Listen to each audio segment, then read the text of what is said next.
indie game publisher. It would be a delight if you could check us out at yizbrid.net. Sorry for being a little bit late tonight, all you folks on YouTube. Well, I mean, you can watch this anytime you want, pretty much. But hey, what's up? We're gonna be talking about Bloodborne tonight. We're going to be talking about Bloodborne this evening. We have spent 35 streams. This will be the 35th playing Bloodborne, and it was a game that I never thought that I would play. Yeah, and I did, and it was great. It was very, very tough to get through, and it was a big boon to be able to do it here on the channel. It was a big boon to be able to do it with you, the community. And it is it's just awesome to be able to do this. Bloodborne is a very difficult game, but it is a game rich and filled with lore. It is a game that is frustrating. Frustrating in almost every aspect. You have to explore the game, not only the game, but the item descriptions and everything, and kind of piece everything together yourself. You have to grab little bits of the environment and kind of figure everything out. The game is as complete a game as far as lore goes as I have ever experienced. But much like some other things that I love, it's open to interpretation. There is a lot that you have to figure out. There's very, very little that it says directly. It doesn't say, here is a thing, this is what this is. It just created a world, and you simply have to live in it and exist in it. And it drops you in with almost no preparation. It's fantastic. Slashish just subscribed. Thank you very much, and welcome to the channel. It's our very first subscription. That's amazing of you. Thank you very much. Actually, let me go back, because I may have missed a few. Gek has done so for 2 years, and says, "Ack, I'm late for the lure stream." No, you're not. Nah, we started a little late tonight. Beautiful. Oh, that's so cool. Excellent. So tonight we're going to be going over all of the lore. We are going to we're going to try to figure out what is going on with Bloodborne.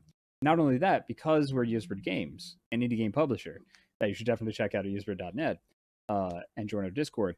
I'm going to be eating a ton of snacks, which the founder of the company, Brian Queck, sent to me from Singapore. And it is a significant amount, and I'm going to try every damn thing in that box. Yeah, it's gonna be good. It's gonna be really good. So, how about we crack on? I've got my water here. What's everybody out there drinking? What did you come to this stream with? I'm gonna take some water here.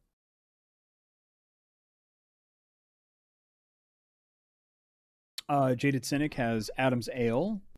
A lot of people have water. Dr. Pepper. Dr. Fox has Dr. Pepper. That's great. Alamad has a 4-hour-old soda. Ooh, the Zero to Hero has some Bunrati. Absolutely fantastic. Damn.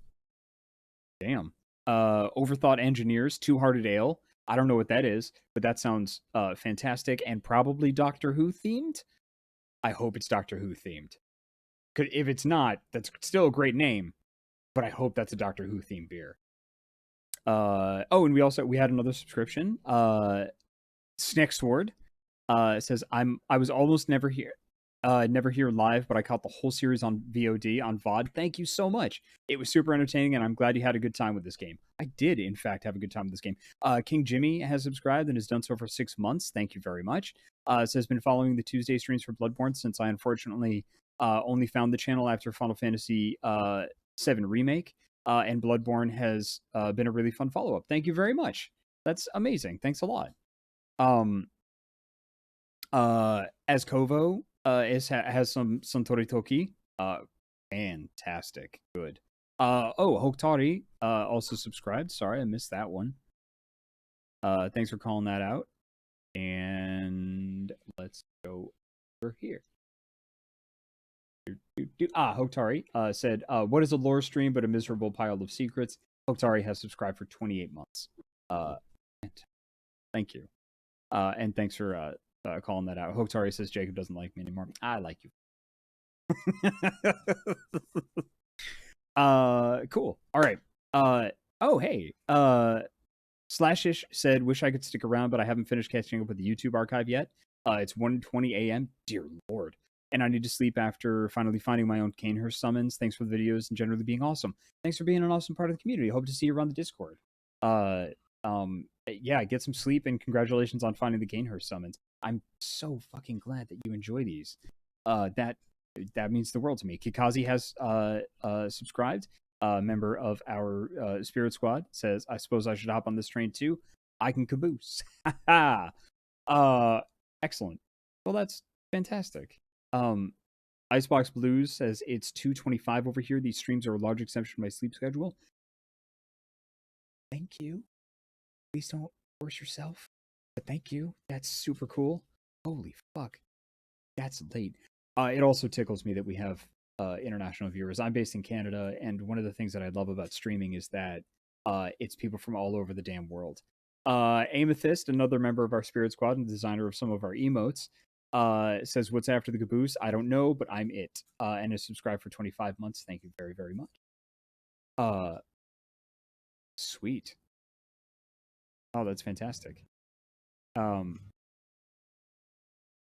Felbastet says, yeah, Jacob, in case you haven't figured it out, we fucking love you. Thank you. I appreciate that. You folks are awesome. All right. Well, let's bust into the snacks first. And then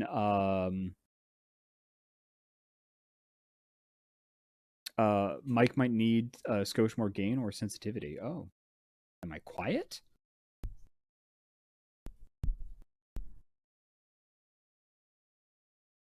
Oh.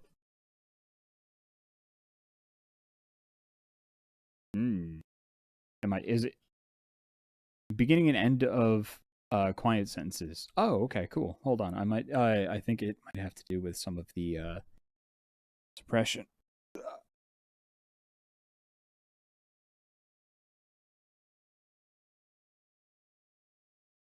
Little pops when I start speaking. Okay. Huh. Yeah, there's a gate on the focal. The threshold might be too high. Oh. Well, you know what? It's been a while since we've had audio issues, so we were due for them, especially on a big talkie stream. Cool. All right, let me just check that.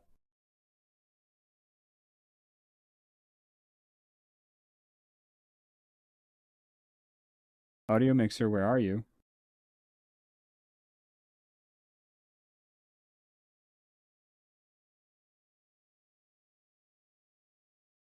Where the fuck did you go? Oh, you're over on my other screen. Hiding. Yeah, I'm getting up to -12. Yeah, I'm getting to -12. That should be fine. Let's... Okay, yeah. Test. All right, let's put the gain up a little bit. There we go. How's that? Test. Okay, normal's getting -18. Past -18, we're pushing it a little bit. The fuck is going on? The settings didn't change.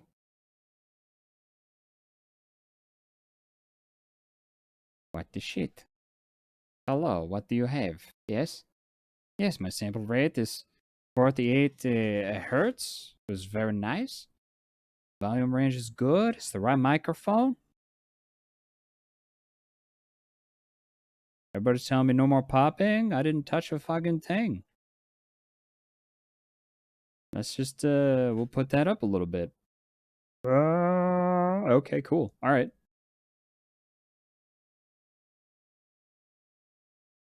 Okay, I don't know what the fuck is going on, but you know what? I'm gonna stay with it. Hey, let's eat some shit. Okay, so I have a lot of snacks. I'm gonna leave it up to you what we sample first, and then I will give you the overview of what the fuck I think happened in the game. Um, yeah, and now the screen is fuzzing. The fuck is happening? I touched nothing. Now I'm pissed off. Now I'm just upset. I just want to snack and talk to people, have a good time. I don't want to do that. All right, 1 second.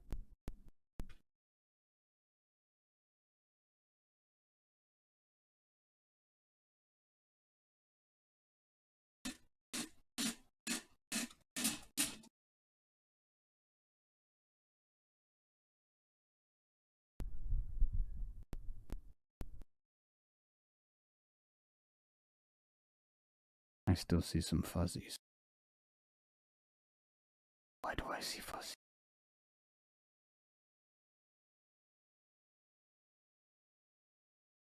Is it my lighting? No, it can't be my lighting. It's so bright. Let's turn it up. Does it work? No. Too bright now. Let's turn it down. Now it's too dark. Now we turn it up. Yes. Okay. Alright. Well, that's good. Alright. Anyway, hi. Good. Got the screen. Good. Centered. We're good. Excellent. Okay. So, let's pick snacks, shall we? I'll give you a choice out of the first three, and it's mostly just put whatever it is you think or vote for in chat. No fancy polls or anything like that. I'm just gonna kind of run with whatever I feel like got the most votes. All right. So first up, Hainanese chicken rice potato chips in Yizrid yellow.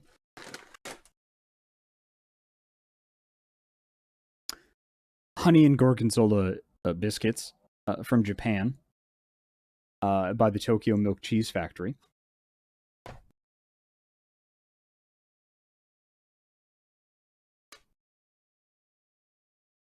Or a Kinder Egg. I don't know why you sent Kinder Surprises. I can get these here. I mean, I still love them. They got toys in them and shit. So honey biscuits, chicken rice chips, or a Kinder Egg.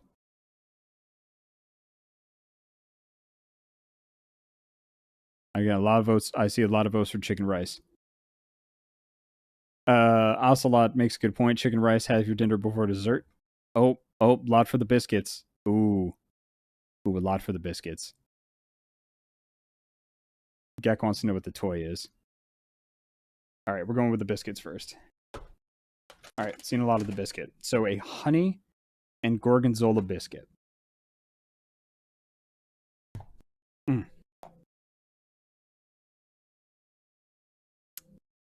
All right, got a nice little cow on it. Like a cow. That's a good cow. What a good cow. Eh. Oh, I didn't need to open that. Oh, I need to open that side. I fucked it up. There we go. Ooh, that's nice. Individually wrapped. Terrible for the environment. Oh, comes the little info packet.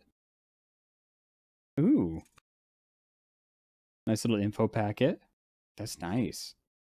Ah, the history of cheesy chips. And the different kinds. Ooh.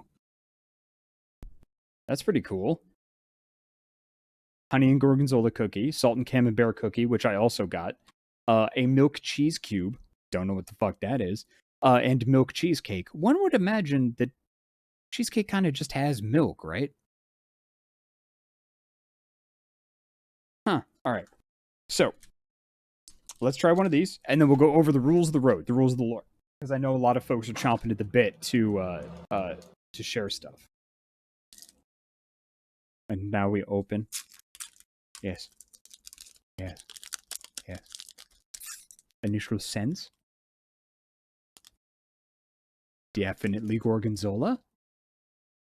Ooh, that's a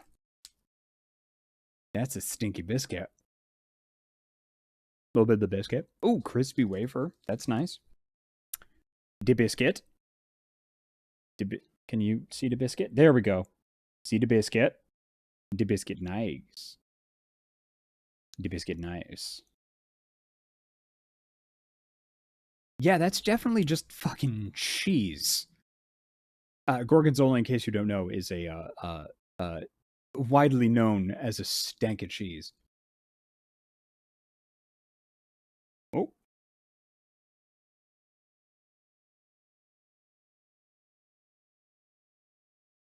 It's like a real fancy, if you're familiar with it, a Ritz cracker.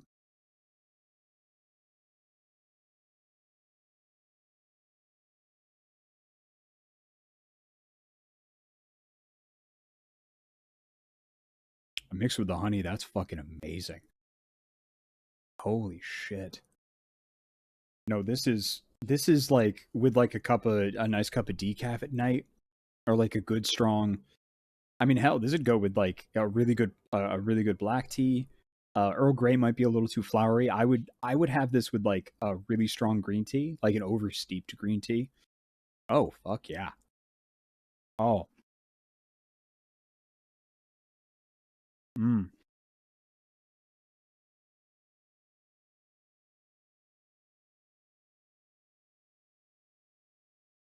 Oh. Oh, what a fucking delight.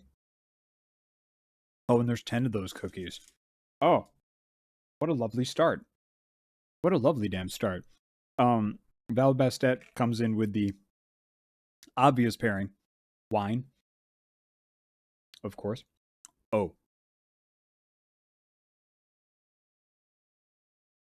The Gorgonzola comes on the finish.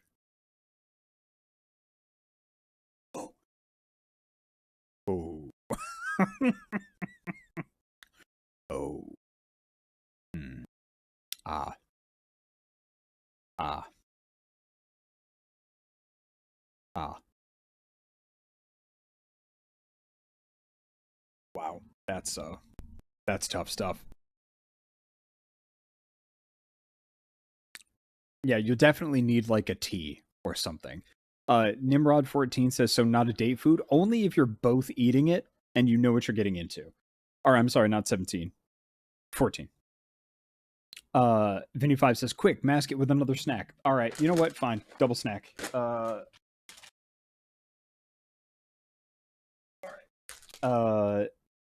Nestle Milo Nuggets. Green screening, pretty nice. We'll keep the chicken and rice in the mix here. Or a Kit Kat from the mystery bag. And I'll let those come in. I'm going to try to get some water here. Chicken, Milo, Kit Kat, chicken and rice. Kit Kat. Oh, there's burps. Oh. Oh. All right. Chicken. A lot of people saying chicken. Chicken and rice. All right. We're going to open up the chicken and rice.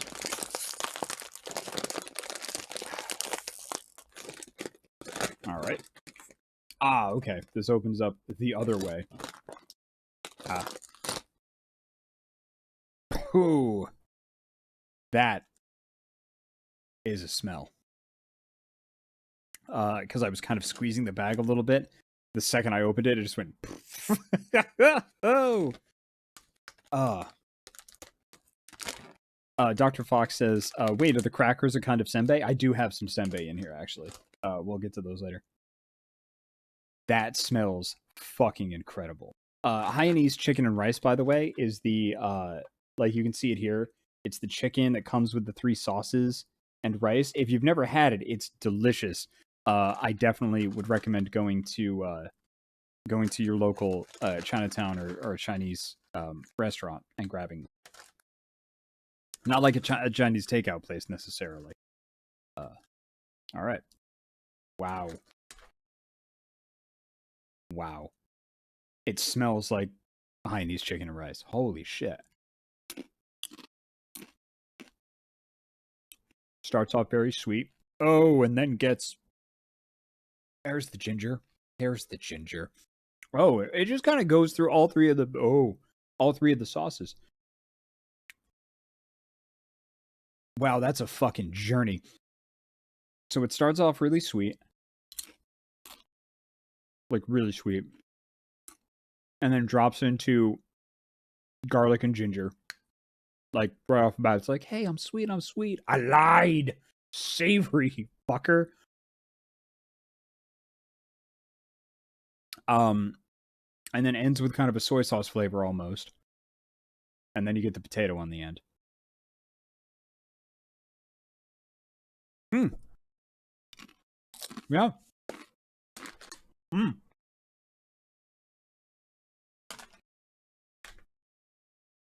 Nope. I dig that. I'm running out of room on my desk. All right. So, Bloodborne. Let's get to it. Where's my little book? I lost my book. Ah, there's my book. All right. So, Bloodborne. Where the fuck do I start? Like, I had everything organized in my head. I wrote a little list of like the order that I should kind of tackle things, but now I'm sort of second guessing myself. Strangely says at the beginning. Start at the very beginning. A very good place to start. Okay. So, in Bloodborne, you are a hunter. You're called the hunter pretty much the whole game.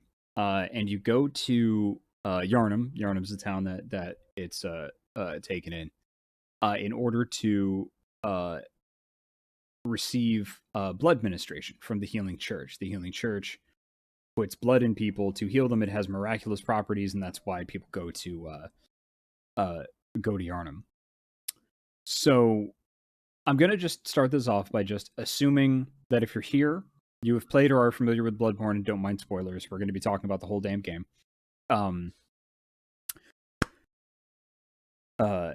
Also, if you want to hop in or provide any extra information or anything like that, just tag me as we go topic by topic. I want to kind of like take it topic by topic, kind of do an overview, and then call on you, which I thought would be kind of fun to do, about to ask me or give me a topic like, what do you think X is? What do you think that is? What do you think that is? So let me do the whole overview.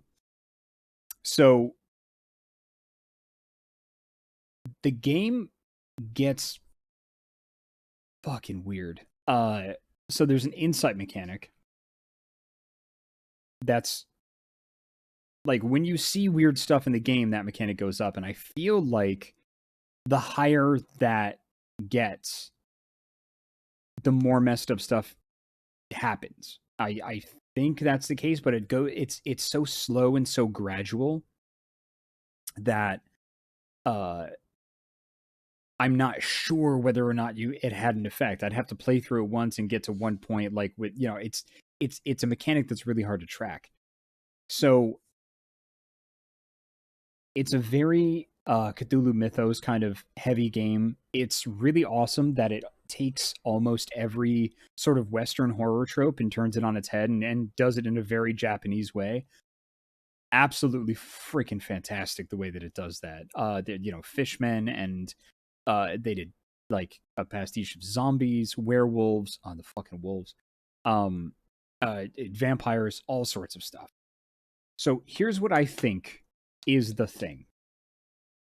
Just as an overview, I think the hunter, whoever the heck you were before you were the hunter, went to Yharnam to go to the Healing Church. And I think at the very, very start of the game, you get the ministration from, you get the blood from, I don't think it's Iosefka, but it's in Iosefka's clinic. And you get the blood, and you're kind of almost sent out into the night because the evening there's this great hunt going on, and you get chosen as a new hunter to help fight the plague of beasts that's happening. But, pretty straightforward. You're the hero. Go fuck people up. But the second you get that blood in you, you're kind of fucked. Because the blood belongs to these beings in the game called Great Ones, which they talk about throughout the whole game. It's in so much of the lore. And when you die, you go to something called the Hunter's Dream. And the Hunter's Dream, there's a doll, there's an old man that kind of tells you what's what. Says, hey, you're a hunter now. You have to go and fight the plague of beasts. Go out and kill monsters. There's a doll.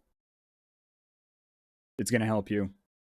They say some creepy stuff of then imply you can have sex with the doll. So the doll kind of helps you level up, because when you kill monsters, you get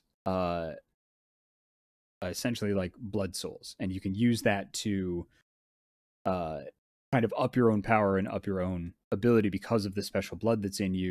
You kind of take more of it in and make yourself more powerful.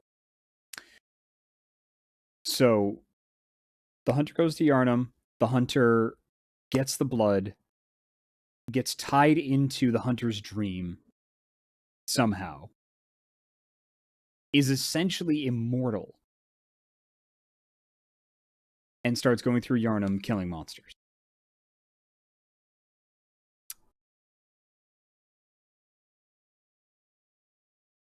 It's so fucking hard to untangle. The very first thing that you fight is something called the Cleric Beast. It's the first boss of the game. When you go through, people are calling you a beast, they're calling you a monster. And the Cleric Beast, it is assumed, is a creature that has taken too much blood in and become a beast. You kind of find out that that's one of the things. That's why everybody comes to Yharnam, is because they have literal miracles, literal blood.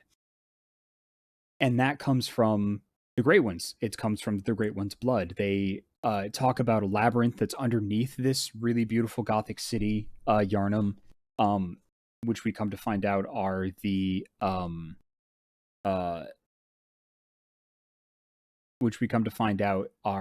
Chalice Dungeons. It's so hard because there's so much to this game. It's so hard to just kind of get the through line of like the overview of what you think's going on, because there's so much fucking nuance to this game, and there's so much that you wouldn't even experience through one playthrough. It's really it's amazingly well put together. So people go to Yharnam because of the Healing Church. The Healing Church has this blood that they can give out to heal people, fix them.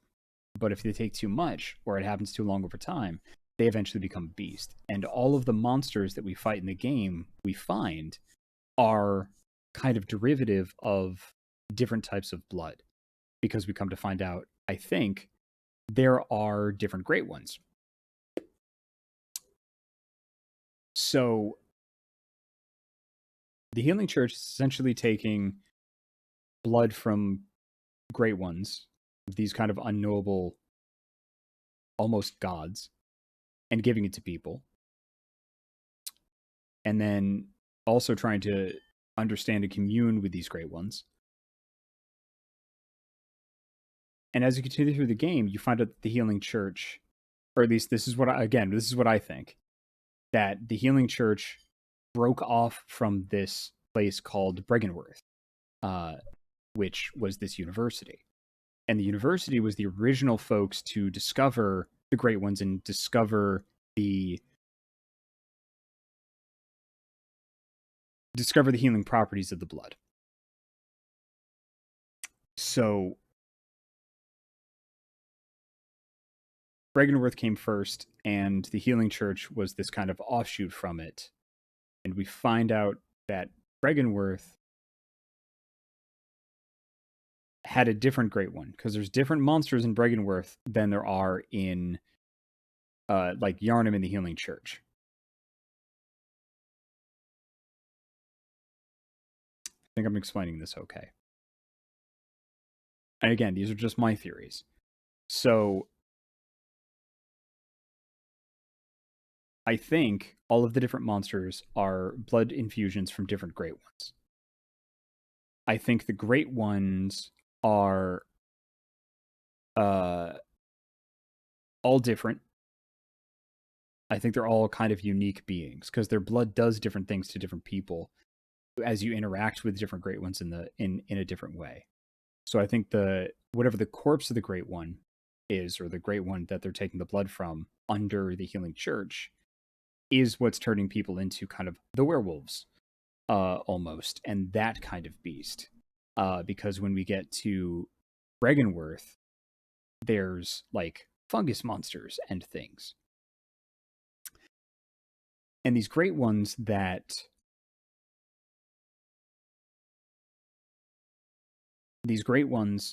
were in the world, and then some of them left it, is kind of where I got to by the end of I was done with Bloodborne. They sort of, not necessarily ascended, but went to a different place, which is where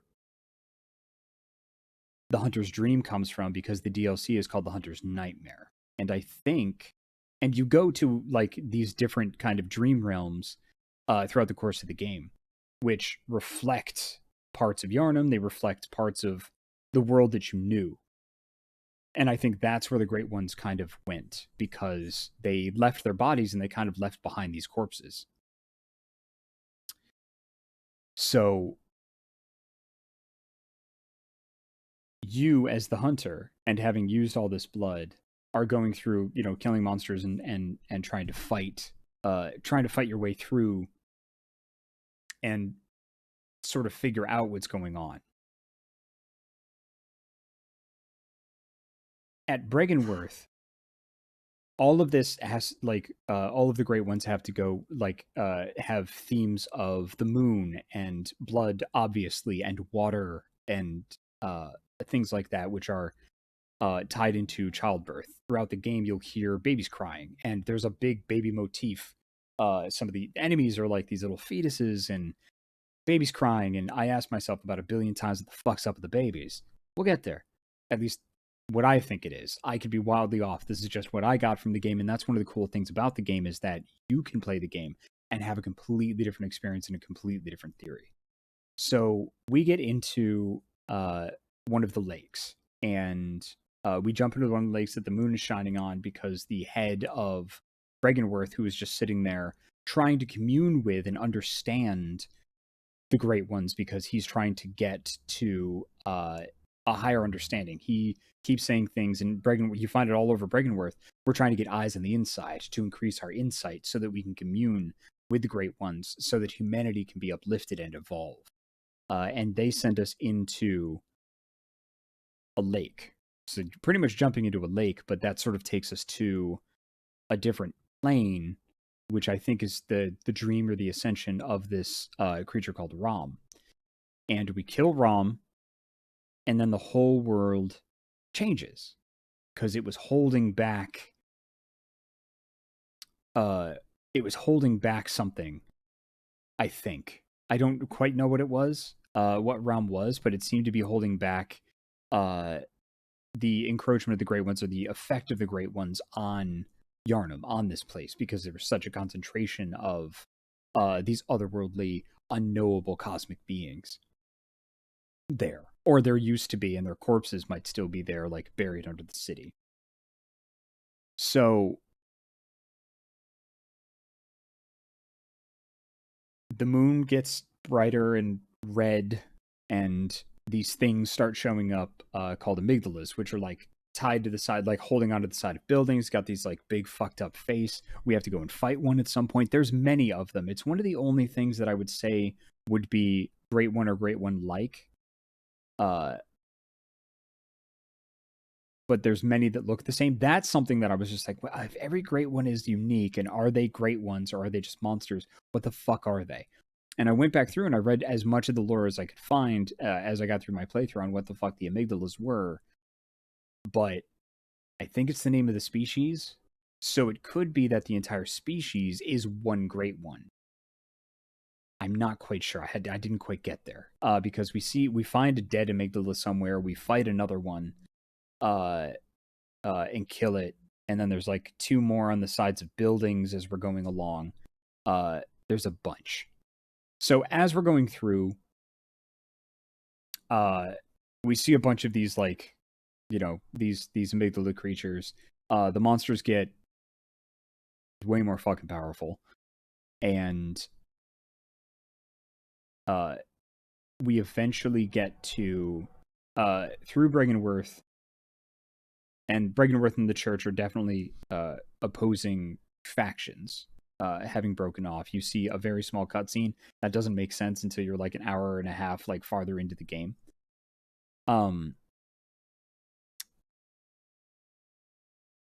So at this point in the game, I'm thinking that we are fighting a proxy war between Great Ones, because I don't think the Great Ones very much like each other, because I mean, sometimes like I don't know.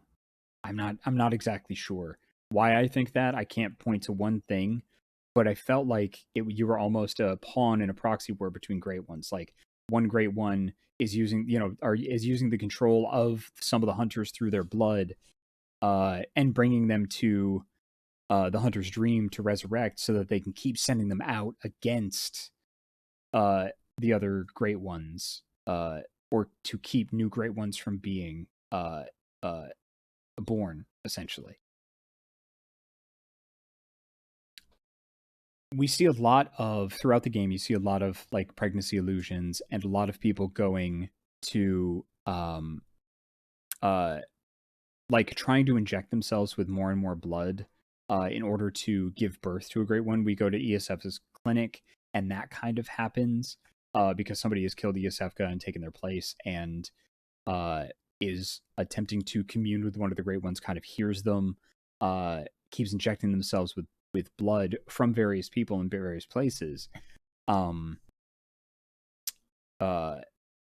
dies on the delivery table. There's a sex worker in the game that is pregnant, and kind of we find her in the sewers, and she has given birth to like a little creepy baby that's not attacking her. So I don't think that the Great Ones can reproduce by themselves. I think they try to do it through proxy, and through giving of their blood, giving of their fluids, their vessels, their things that they are. I think some of them can do it. Most of them can probably do it through blood, which has, again, the healing properties. But it was kind of implied some of the other ones could, like, the closer you got to understanding it, the closer you got, or the more insight you had, they could kind of make you pregnant, I guess. Yeah. Sunrise Laro's a first time chatter. Hello, welcome to the chat. One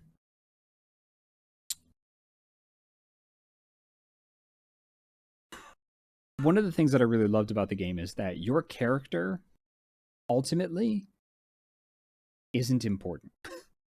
The world is what it is, and a bunch of shit happens without you and around you, and you don't have a lot of actual agency or power. Sure, you can go and kill a bunch of people and defeat some really cool bosses that have lore, and change some of the world, but ultimately, I don't think your character changes much, which is awesome, which is so cool. So, yeah. So they do talk a lot about the Great One's desire to reproduce. So this is, And it's a big theme in the game, which also makes the title a pun, Bloodborne, like a bloodborne illness, because you're getting the blood ministration, it heals you, but babies also come from blood in this game, and it makes it a wordplay, and I think that's very clever, and I like it. So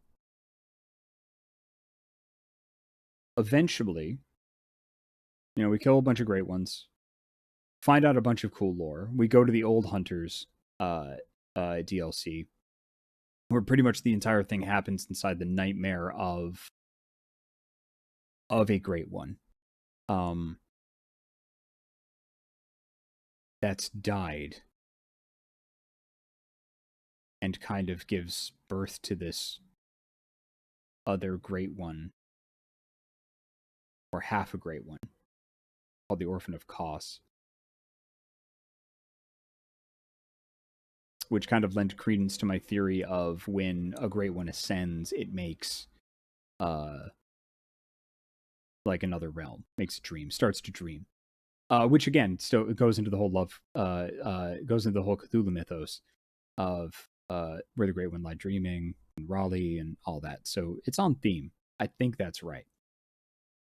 And we go back and get through the whole fucking thing, find out a bunch about the world, fight a bunch of bosses, and then we end up at the Hunter's Dream, back at the Hunter's Dream, where the house is on fire, and we have to eventually fight the old man.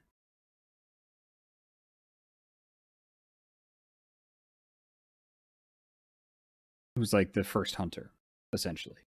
And we fight the old man, we kill the old man. And Big Moon Beast comes down. And there's 3 endings to the game. One, Big Moon Beast kind of takes you. Another ending, you ask to die, and the old hunter kills you, and you just wake up and go back to the world. As the dawn is coming up and rising, because the whole game took place in one night, which is new news. And then the kind of secret ending is you imbibe 3 umbilical cords that you find. And when the moon presence, which is definitely an old one, tries to take you, you're able to resist it because you have enough of the kind of great ones in you. If you don't do that, then it makes you the new Gehrman, the first hunter. And you sit down in the wheelchair, and now it's your dream, and it's your job to guide other hunters into the hunt. Or at least special hunters into the hunt, because some hunters can die forever and not come back. Some can, depending on how much blood they've taken in and how close they are to beasts themselves. I think beast is just kind of a general term for when you kind of turn into a monster, no matter what kind of monster. So the moon beast, or the moon presence, I should say, the moon presence, when you kill them, and you have the umbilical cords in there, you become a baby great one. You yourself ascend, which is amazing. Because it's implied that through the dialogue of Doll, because she always says, like, "Oh, dear hunter," and just an amazing, heart-palpitating voice, and kind of holds up her, like, the new little squid baby, which is whole and smooth, and we haven't seen one like this. We've seen a bunch of, like, fucked up ones, like halfway ones. So you become a great one. And that's the ending we got, because I added some amazing guides. Okay. So, pretty much the game is about great ones, these cosmic beasts and beings, fighting each other and trying to procreate. And I think that they all ascend because we actually found and fought a great one that hadn't done that. No implications. It was buried under, I think, the Healing Church. It was in the catacombs underneath the Healing Church. And it looked like a big dragon. It was really messed up, and we fought it. That's the overview. I have a lot of like notes and theories about like what I think Canehurst Castle is, or why is this one thing, but we've only got 2 hours. Uh, yeah. So that's the kind of my theories of the whole game. Yeah. Of just kind of like the pace of the whole story. I mean, this game just fucked me right up. I spent uh weeks, like the time in between streams, because we only streamed on Tuesday and only played for about 2 hours each time, two and a half.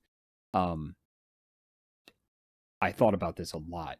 It was like a puzzle trying to pick it apart, and I'd go over to my little notebook and like scribble down thoughts so I didn't lose them. So yeah, is there anybody?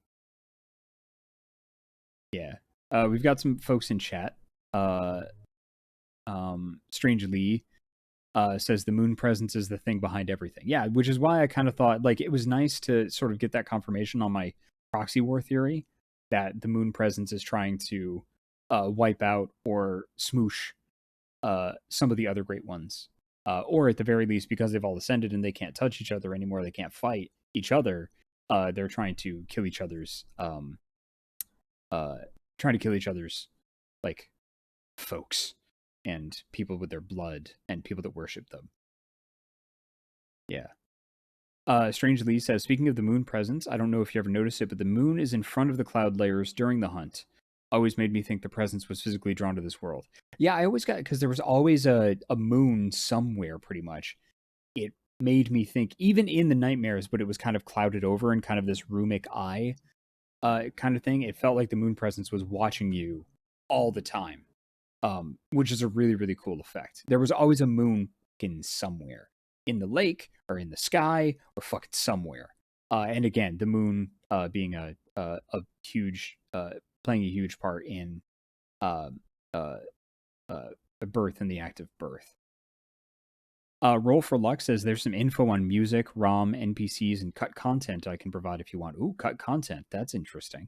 But now that you kind of heard my whole theory, how close am I to what the, because I didn't watch any videos. I didn't like, I stayed away from spoilers so that this could be as pure of an experience as possible. And again, you folks, you chat, and the Ysbrid Games community did an amazing job helping with that effort. So how close am I? Like, as far as kind of the overarching thing, as because there are some people that are really into this. Siburi HS says you definitely put a lot together. Okay, cool. Vinny5 says, I think you have a ton of details right on, but there are a few things I disagree with. Cool. Which is another cool part of this game, is that people can have different interpretations of it. Awesome. Roll for Luck. You go nuts. This is lore dump time. So if there's any questions you have, like Jacob, what did you think was this? Like, if you want to ask me any questions, because again, I got a book full of shit. You go right ahead. So that's my kind of overarching thought. The Zero to Hero says, from what I remember, I feel like you're pretty close on broad strokes, but there's some specifics that are different what's generally agreed on. Strange Lee says you've hit most of the marks. Iffy on a few bits. Okay, cool. Roll for Luck. You got a lot of stuff. I don't think you got everything about the Thumerians and Brigandworth Healing Church. Oh, I haven't gone into that yet. I have some ideas on exactly the rift between the Brigandworth and the Healing Church. And I did have a theory that there was a another race that wasn't human in Yharnam, or like maybe in the catacombs beneath Yharnam, because I didn't do the Chalice dungeons, so I didn't get any of that, but I know Chalice dungeons are a thing, and I know those are kind of the catacombs, and I know that some of the hunters, because the Healing Church had, I think, three classes of hunters. There was like the people that roamed the streets, and then there were people that like dived into the catacombs, and then and another one, I forget. I think the white robed ones were like meant to kill people. But I thought that there was another race, because you find this ghost before, like near the end of the game, there's this ghost that in a white dress and it's kind of blood, so it implies that there was a stillbirth or a miscarriage, and it's not a human model, but it doesn't look like a corrupted model. So I thought maybe that was uh I thought maybe that was somebody of a different race. And if I were making the game, if I were trying to be a clever boy, uh I would tie that ghost into like some of the history or something.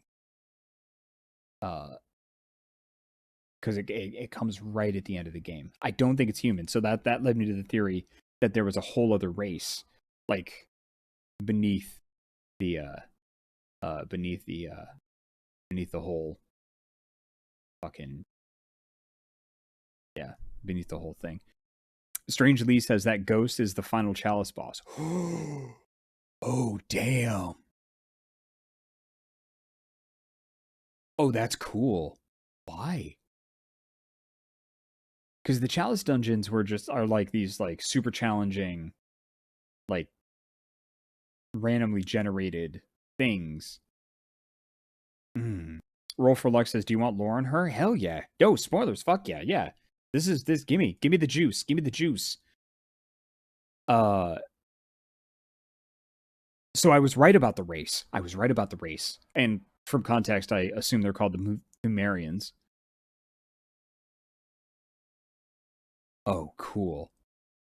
The Chalice dungeons apparently contain tons of lore, and that ghost was Queen Yharnam, Blood Queen of the Meru.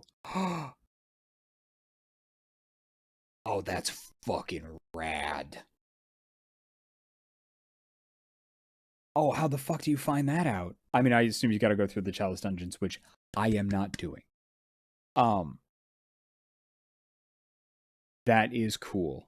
Last Protagonist says, when you go to the root of the chalices, you can get the Ring of Betrothal, which talks about how the Pthumerians selected women who would bear special children. I was fucking right. Fuck yeah. Awesome. So her name is Yharnam. She's the queen of the Pthumerians. They're a different race that did encounter great ones. She's the one that gave birth to Murgo. Murgo was the many-armed slicey boss. Her father was probably Oedon. Oh, Murgo's the baby at the end. Oh, Murgo's the baby. That's right, because it was Murgo's wet nurse. That's right. Yeah, Murgo's the baby keeps crying. Oh, fuck yeah, that is cool as shit. So that means that the Moon Presence sent you to go kill the baby, which was going to become a new Great One.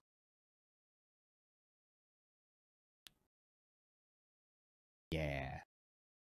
That's very cool. Icebox Blue says, and Murgo is invisible because it's the spawn of Odion, the invisible Great One. Okay. Oh, Odion is the Great One that the chapel we sent people to is named after. That's awesome. That is awesome. And it's the source of the nightmare. So it was ascending?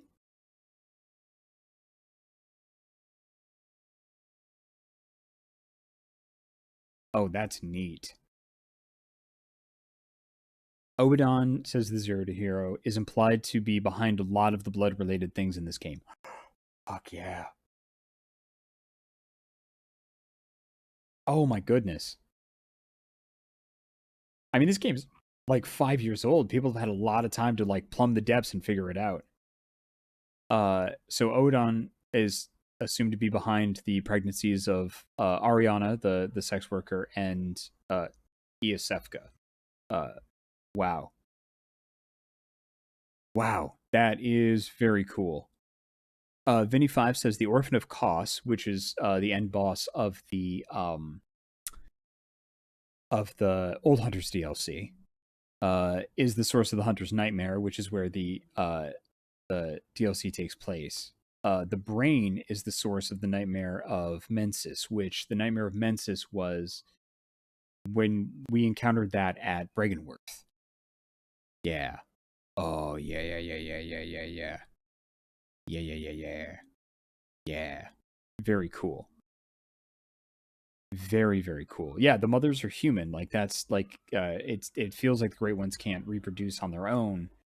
They have to put some of themselves uh um in a human, or like corrupt or change a human somehow in order to create a new Great One, because they want to procreate.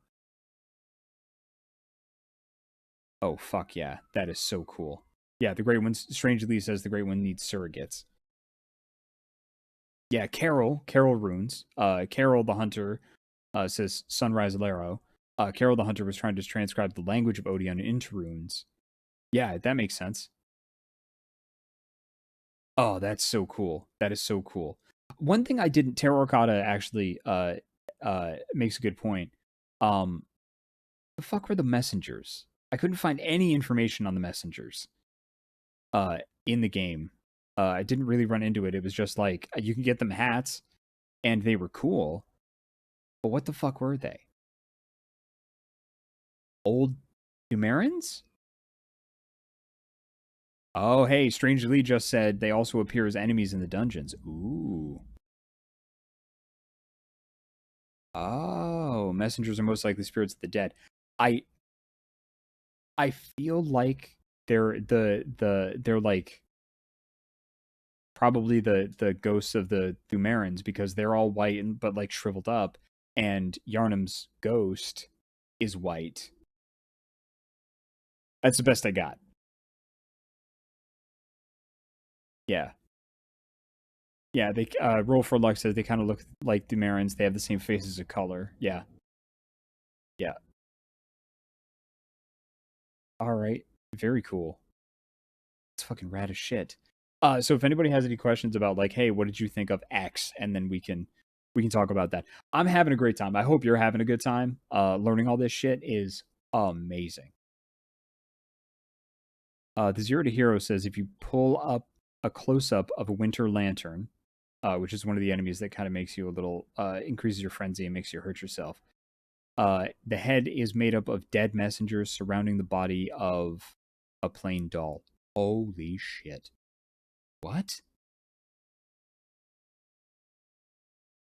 Oh my god. Distrusting Spectator says this is great. Thank you. First time chat. Welcome to the chat. Oh fuck. Okay, Dr. Fox says, "Do you want to talk about the fishing hamlet and the history of what happened there?" I mean, the whole the fishing hamlet.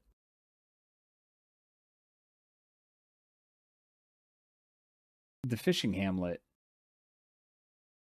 was completely in a dream. Yeah, I don't know what the fuck happened there, honestly. Because I know Maria, awesome hunter, great boss fight. Mwah. Um, awesome hunter, great boss fight. Was hiding it in the dream in the astral clock tower.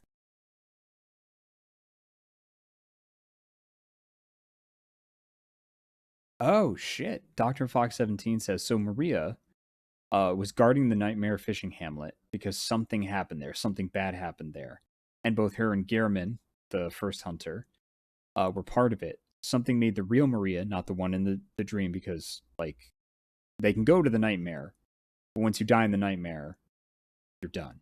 Same thing with you. Like you can go to the hunter's dream and then come back to the real world. Something there made real Maria so disgusted she threw away her weapons, which you can find in the well. That is very cool. Yeah, Maria seemed like Gehrman's apprentice. Yeah, that's really cool. Yeah, Roll for Luck says, "Do you want us to explain what happened that prompted Gehrman and Maria to go there?" Fuck yeah. Yeah, I mean, it feels like the hunters just rolled in and fucked up the hamlet. Before we explain, and let's do more snacks. Because if I'm just gonna be reading stuff on chat, I'm just gonna munch and get my fucking lore on. Okay, so Kit Kat from the surprise bag, uni flavored I gave one of these to a friend. I haven't tried them yet. But this is an uni flavored senbei. Uni is sea urchin, by the way. What else? And fish head curry fish skin. So you pick what I'm going to try next, and then we'll talk about Gehrman and Maria.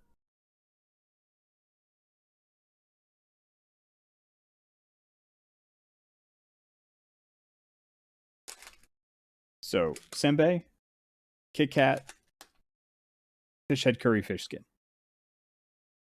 Seriously, Surly says uni since they're open. Shadows of Life says Kit Kat.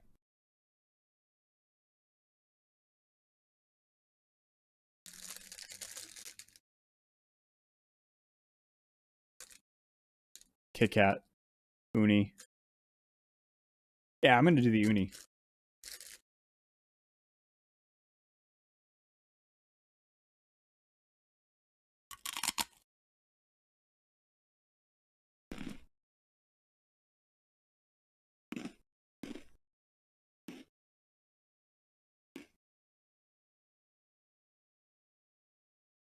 Whoa. It's very sweet. It's got a really nice sweet and salty part to it. Gets a little sticky on the finish. Yeah, it tastes just like sea urchin. If you've ever had it. It's a little bit salty, a little bit sweet. The file clerk says thick cracker. Yep.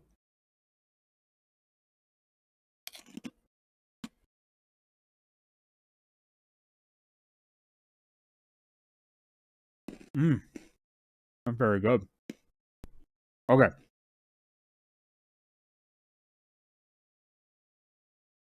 Roll for luck. Says the body of Kos, which is mentioned a couple of times in the game, washed up on the shore and started to mutate the denizens of the hamlet. We don't. I don't quite recall how, but I know they worship Kos's body, so that's probably part of the reason why. The hunters were sent there to massacre the inhabitants and see if they had eyes on the inside. Oh. Oh, wow. That's before the Curse of the Beast started happening. So the hunters probably rolled up in there and just wiped the whole village out. Dr. Fox 17 says Maria did not like doing this. Oh, wow. Yeah, that's very cool. That's very cool. Vinny5 says the Curse of the Beast was well underway at this point. This is like, I've been to academic debates talking about history, and this is just like that.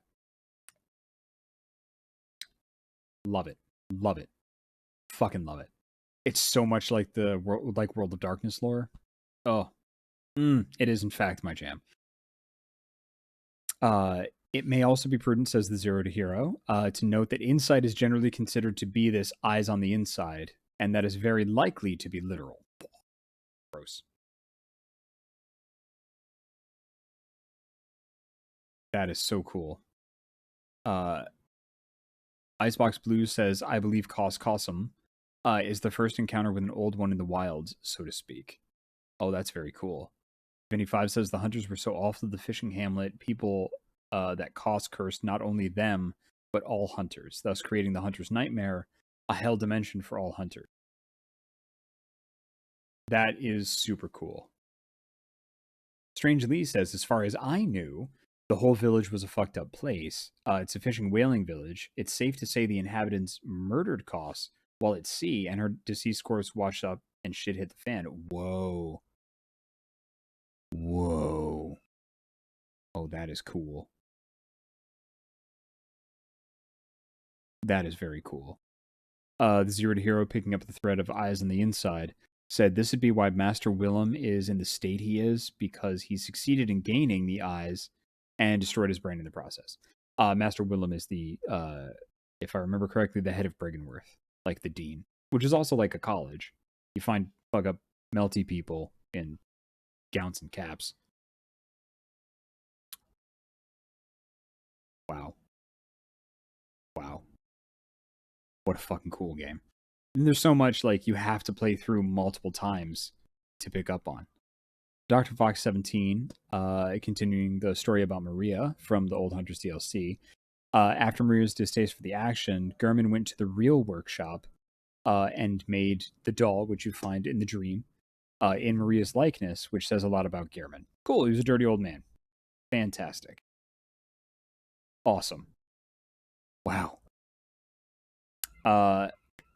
Roll for Luck says Koss, or theorizes that Koss was not the first Great One encountered by humans. Ebratus, which I think was the dragon thing that didn't descend, that we found underneath in a cavern in, if I'm remembering right, underneath the Healing Church. Ebratus and Rom were encountered before. I think both were found in the Chalice Dungeons, and they're bosses in the Chalice Dungeons, which supports that claim. Oh, fuck. Oh, and the head cages that everybody wore. Yeah, that much I got, says Icebox Blues. That much I got. In addition to all the head cages, they're basically meant to be antennas to tune into the old ones, specifically the brain of Mensis, I believe. Neat. Vinny Fives says Rom, who we found under the lake, is actually hinted to be a benevolent being. She was holding back the ritual of Mensis, which Mikolash's crew were using to beckon the moon. Oh, neat.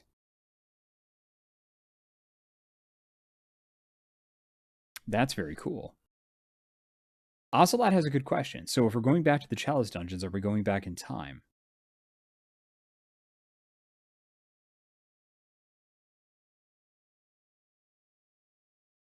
Neat. Neat.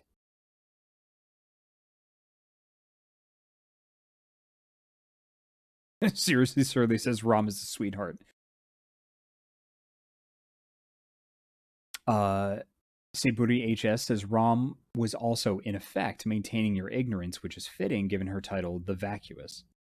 That's so fucking cool. So they were using their power to kind of maintain your ignorance and protect you from your own insight. That's fucking cool as shit.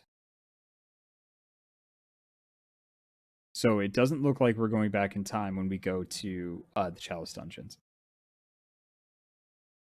Not like actual time travel. Yeah, are the Chalice Dungeons kind of like a look into the past, or yeah.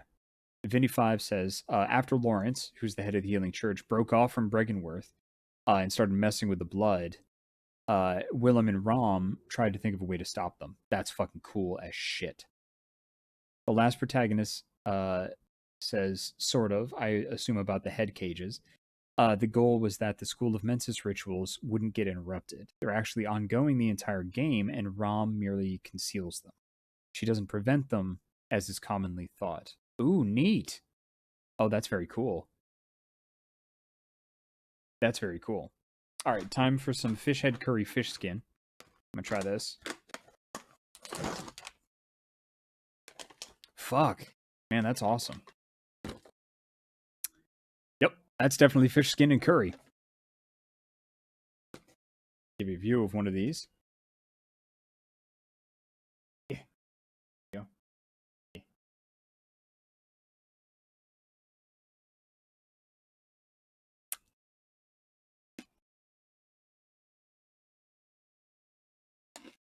How's crispy fish skin? Oh, fuck. Oh, fuck. Oh. See, I thought because these were from Singapore, it'd be like a, maybe a nice Japanese curry. It is not. Holy shit. I'm just gonna need a second before I go back to the sweet lore. I'm instantly sweating. Wow. Oh my goodness. Whew. Shit. God damn. Oh, that was pretty good. Oh shit, there's another bag of these. Oh, good. Oh, Brian, thank you so much. Oh, Brian, yeah, thanks. Thanks, buddy.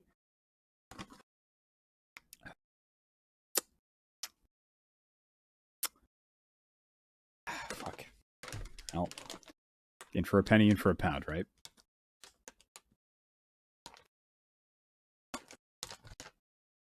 Oh. All right, well, this one's called Hot Boom. That one didn't even have a heat warning on it. It just said curry and then told me to go fuck myself. Oh. Oh. Oh.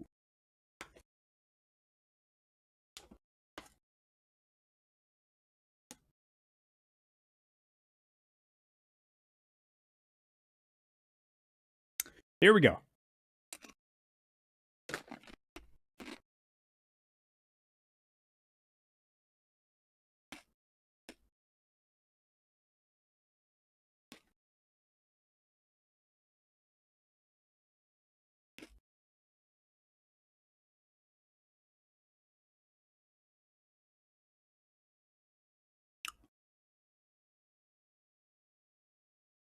Did I fuck it up? Nope, there it is.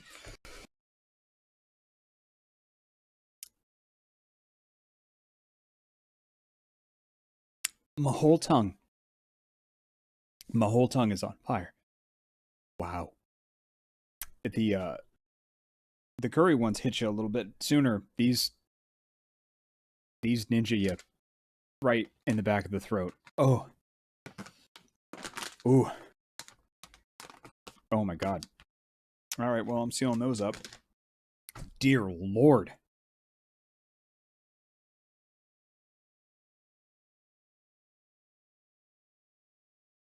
Holy shit. I'm following it up with a Kit Kat. Fuck it. I'm just grabbing one at random. Oh god. And then back to the lore here. Ah, dark chocolate is what I grabbed. Oh, it's still going. Fuck. Ah, duck. Wow. Oh. Oh, that sucks. Mm. Oh. Oh, so much better.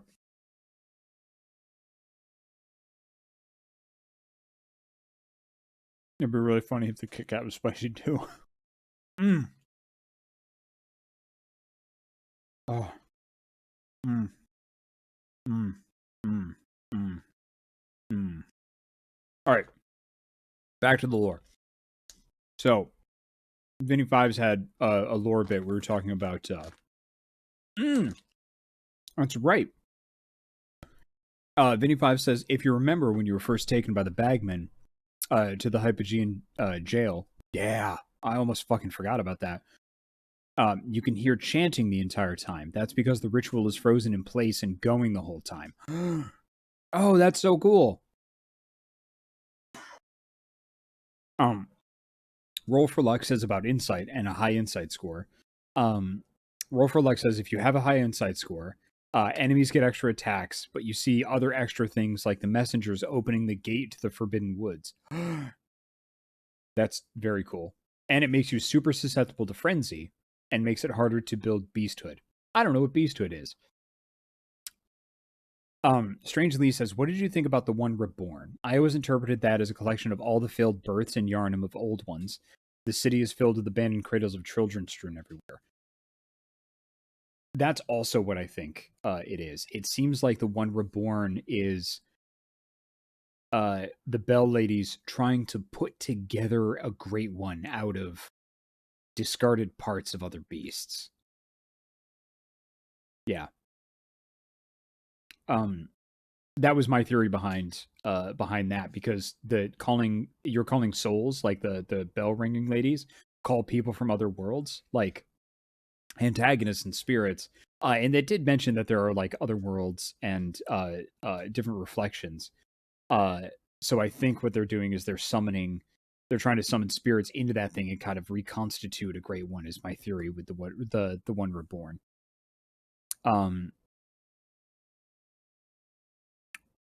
Uh yeah.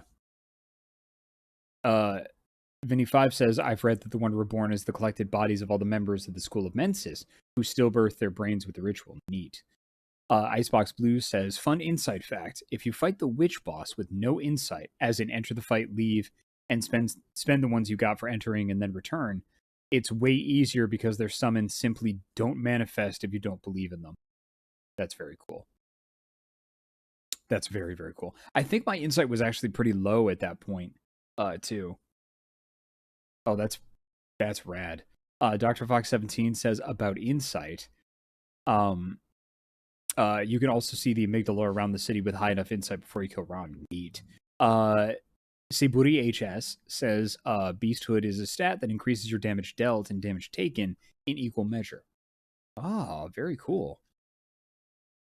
That's very cool. Roll for Luck says about the One Reborn is, I think that's the most commonly accepted theory, but the issue with that is you find mummified corpses of members of the school around Yahar Ghul, and in the room after the One Reborn. Yeah, it might be. I don't know. I'm going with reconstituted Great One. Because it's called the One Reborn, which makes me think that they lost a Great One. Yeah, what the fuck was Murgo's wet nurse? Like, was it literally just like a wet nurse that was just given so much blood they turned into a like crazy beast? Like, I don't know. I don't know what that thing was. Strangely says the wet nurse of Murgo. Of course.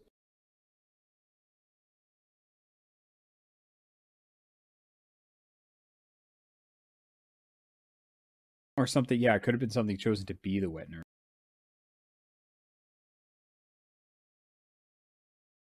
Some people think that it's also a Great One charged with taking care of the baby. Icebox Blue says it was a servant of Odion, which is why it was invisible under the cloak and hood. Neat. Neat. Yeah, I am unclear as to the. There were things mentioned called kin, I think.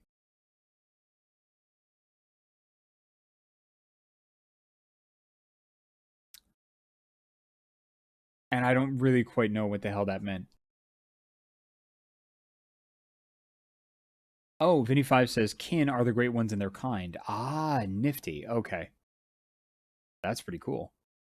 Roll for Luck says there's a theory that the wet nurse is Odon, as the nurse itself is invisible, but Odon has no form, and so there couldn't be something to wear the cloak and hood. That's really cool.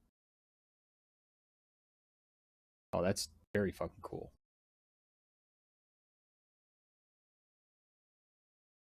Last Protagonist says she's kind of analogous or a foil to the Queen, to Queen Yharnam. Ah, neat. That's fucking rad. What a good fucking game. What a good fucking game. What was something else that I'm glad that I got pretty close with stuff. Easily my favorite part of the game was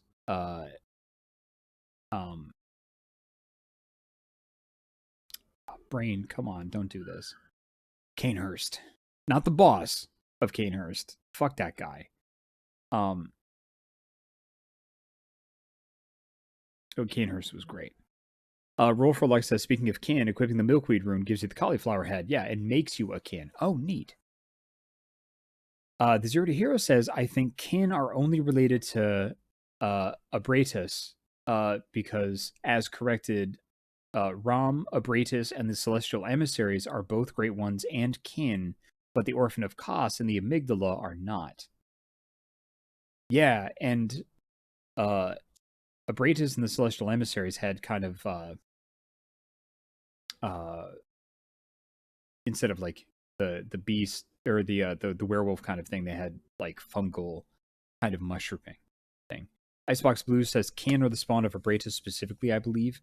The mushroom things, which are made to look like a version of the general gray alien, represents the most actual extraterrestrial aliens. Oh,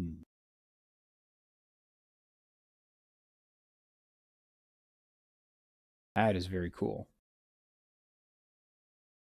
Last Protagonist says there's an issue with the term kin. Kin, as in kin cold blood, is kind of its own thing. It doesn't relate to anything. Kin of the cosmos are related to invertebrates and things which come from uh Ises, slugs, like all the slug stuff. Ises, we found a chalice of Is. It's ISC. I don't know. I'm trying to figure out how to pronounce it. Is. That is so fucking cool. Because that was one of the chalices. Like you got like molars and they mentioned some great ones, but don't always go into explanations. Or like honestly, you could miss something in some backwater. Yeah. Is my theory of like the different great ones and their blood like makes different kind of monster types.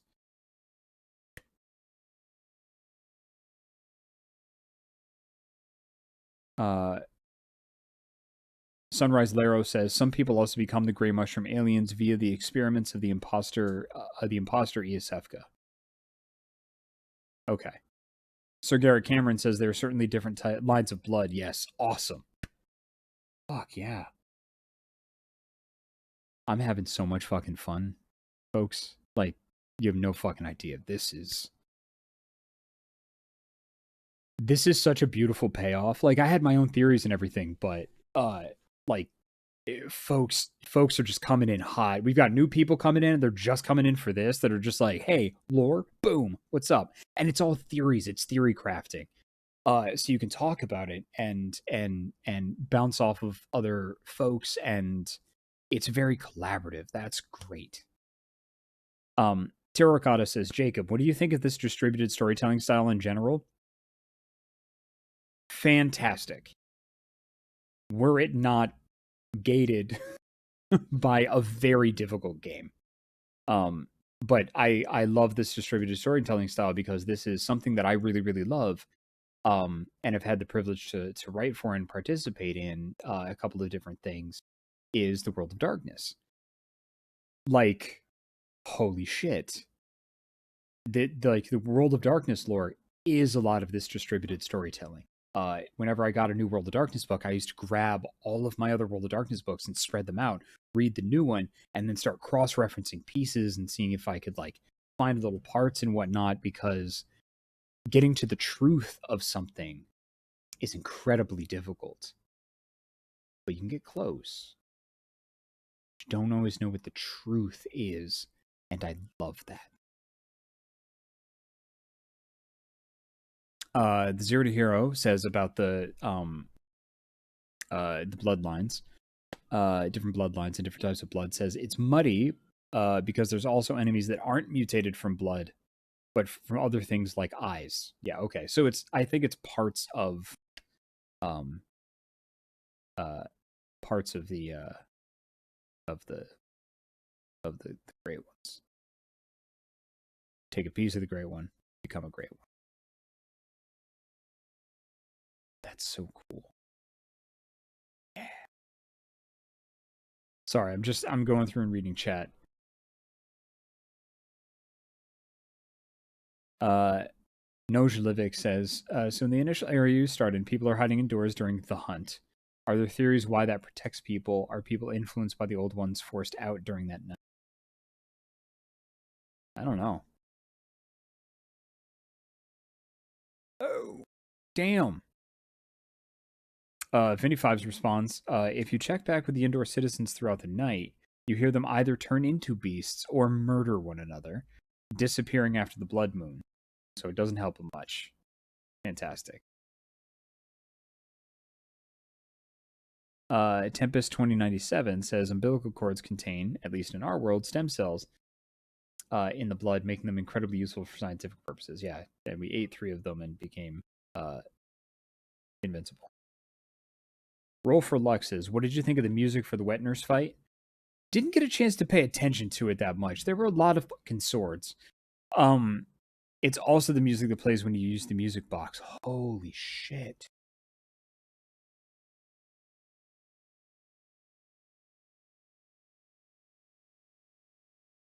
That implies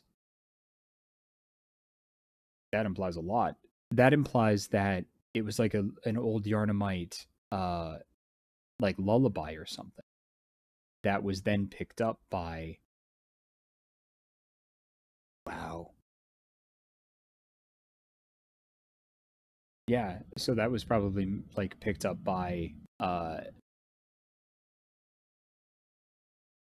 yeah, the implication that it's used for that music is that it resonates so much uh that it's used to soothe the new baby.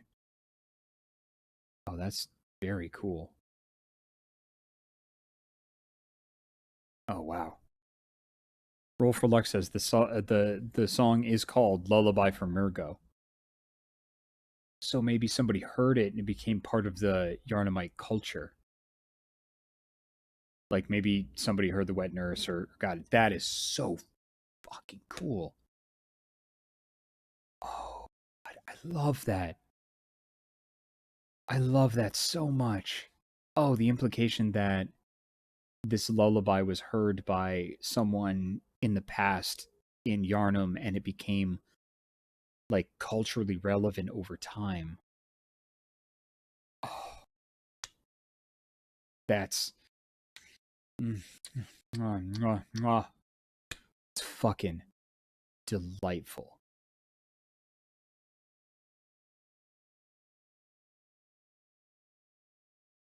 Oh, fuck. Roll for Luck says I love the lore slash info in this game's music. I mean, that's incredible. And that's the way that I like to tell stories too, is that everything has significance. Whether or not you choose to explore that is up to you. You don't have to. You absolutely don't have to. You can still enjoy a good, rich story. But for example, uh, on a channel called Loading Ready Run, I got tapped to run, and I helped produce a show called Not a Drop to Drink. Um, where I'm the storyteller. It's a live play of Vampire the Masquerade 5th edition for people that are either just like returning to the world after 15 years, uh, or brand new people. And uh, that's how I tell my stories. There's a lot of little Easter eggs and things that I mentioned that if you're into it and you want to explore and look up some of that stuff, you totally can, and it'll have significance. But if you don't, it doesn't matter. I love that storytelling style. Um, I can't wait until we're able to do series 2. Um, Roll for Luck says when you use the music box during the fight with Gascon, he regains his senses and stops fighting for a few seconds. Yes. Yep. If you use it too much, he goes into his werewolf phase early. The music box is given to you by his daughter. Yes, we did that. Um, Terracotta says, Jacob, what's the chance of getting World of Darkness lore stream at some point? Low, because this is Yizbert Games. And I'll talk about some of the stuff that I do outside of Yizbert Games, but to use this platform, um, for just to talk about something that I like or some of the other work that I do. I don't know. I'd have to talk to Brian about it. It's he's he's the founder of the company. He's mission control, so I'd have to talk to him about that. Icebox Blue says, so many months ago, I said I was going to tell you a tidbit about a random chair you found standing out in the open and was curious about. And now the underwhelming time has come. Originally, the lamps were chairs that you sat down in and literally fell asleep in, and some were left in, even if the spots for the lanterns were cut. That's very cool. That's very, very cool. That's very neat. I like that a lot. That's neat. Uh, cool. All right, let's see what else we got here.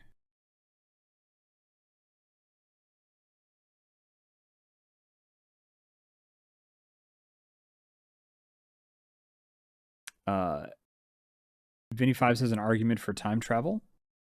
Uh, at the end of the Chalice dungeon, you fight Lady Yarnum, who is shown to be pregnant. Unlike when you encounter her in the Nightmare of Mensis, the cries of the baby paralyze you during the fight. Whoa! Oh, I did not. Oh, that's very cool.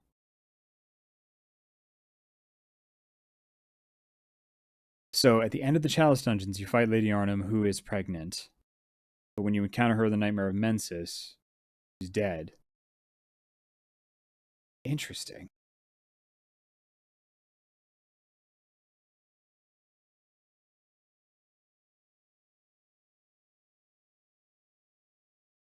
That's very cool. And Terracotta subscribed for 12 months. Thank you very much, by the way. I forgot to mention that. I just went right to the question. Icebox Blue says FromSoft also really likes time travel. Oh, wow. Dr. Fox 17 says, I suggest finding a video of the Arnhem fight somewhere. Her moveset is unsettling. Fair. Wow. Ocelot says, so with the appearance of the blood dregs, such as they are, do you think Annalise, Queen of the Vile Bloods, was attempting to birth a great one or something? So this is in Canehurst Castle, a completely optional part of the game. I do believe Queen Annalise was trying to birth a great one. Yeah, I would agree with that because she wants the blood drake. She wants to keep taking in as much blood as possible. They're kind of like the vampires, the vampire pastiche of Bloodborne.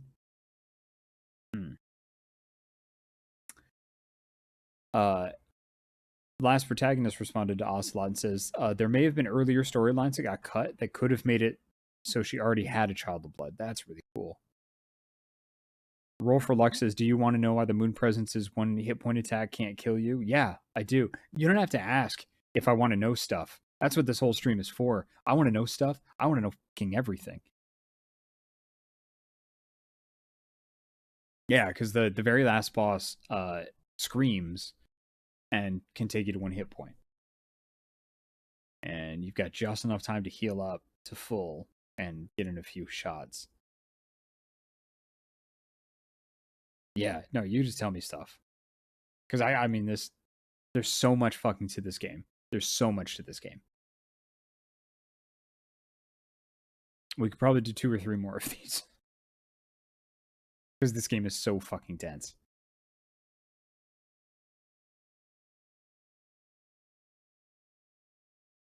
Last Protagonist says, I obviously haven't made a video for every topic, but I've covered quite a few and no one else has. Oh, that no one else has. Oh, fuck. You've got a channel? Yeah. Fucking, hell. You can go to our Discord, discord.gg/isbridgames. Go to the stream channel if you want to drop that. Because if people, like, if you've got lore videos and people are interested, you are more than welcome to do that. And congratulations for being part of the community. And thank you for joining the Discord. Check out our games at usbrid.net. Yeah, Terran 180 says Gib lore. Yeah, please. Fuck. Yeah. 100%. But yeah, welcome to the community. We do shit like this all the time. Last Protagonist says, if you want to know everything, I recommend checking out my videos about the lore on YouTube. It's called Fear of the Old Lore. Neat. Fuck yeah. Yeah, if you want to drop that, people want to go check it out. Awesome.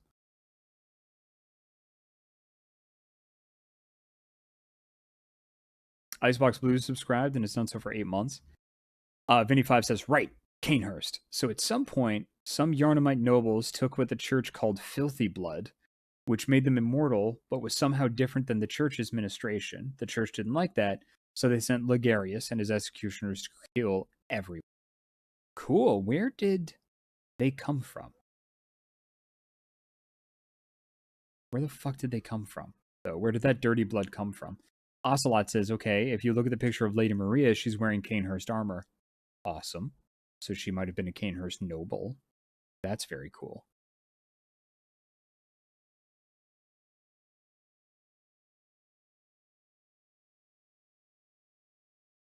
Vinny5 says, it's not clear where they come from, but Lady Maria is known to be a relative of Lady Annalise. That's a family of badass fucking women. Roll for Luck says, the attack is the only attack that triggers a specific ability the character has. We'll call it immortality. When the attack begins, the character turns immortal for the duration of the attack. If you would die during the time of the attack, you instead go to 1 hit point, and your rally potential doubles for 10 seconds. Lore-wise, it's because you've become a great one. You just have to turn into one now. No other character in the game has the immortality ability, so the attack can kill bosses.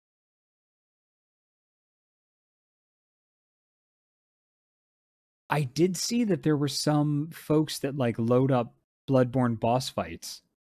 Like they pit bosses versus bosses using mods and stuff. I'm gonna go watch some of those. Those seem cool.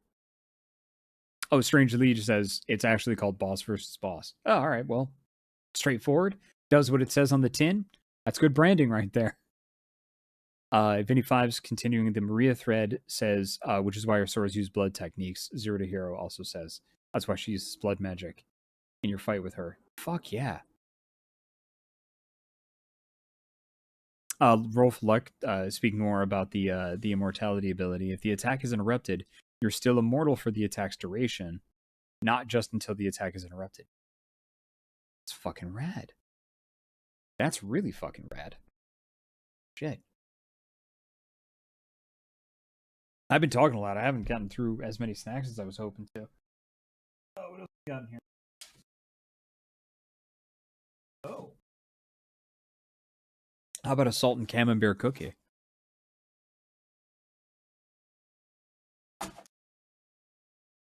Salt and camembert. Ocelot says, I've been sitting on that tidbit since we saw Maria first stream, and I started looking up references. Reference issues for cosplay. I thought I was going to vibrate a fart for the first week. That is cool. Oh, that's definitely camembert. Like, look at that. Damn.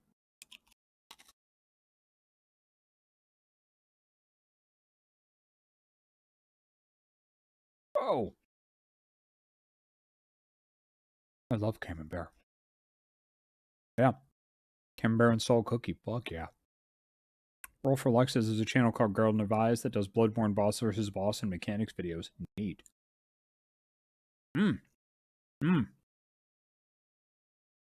Sarah Sorrente says, feel free to link cool lore videos and things in the Discord so folks can find them again later. Dr. Fox 17 says, so I'm not suggesting you play this, but remember, Jacob, FromSoft made Sengoku Shera game. Oh, shit. Oh, Sekiro. Yeah, I've heard of that.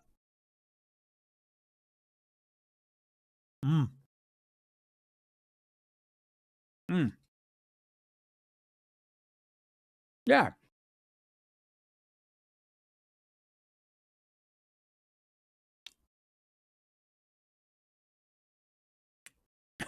Vinny5 says, Sekiro is ball hard, though. If you think Bloodborne is hard, nope. Look. This is the last time. This is the last time I'm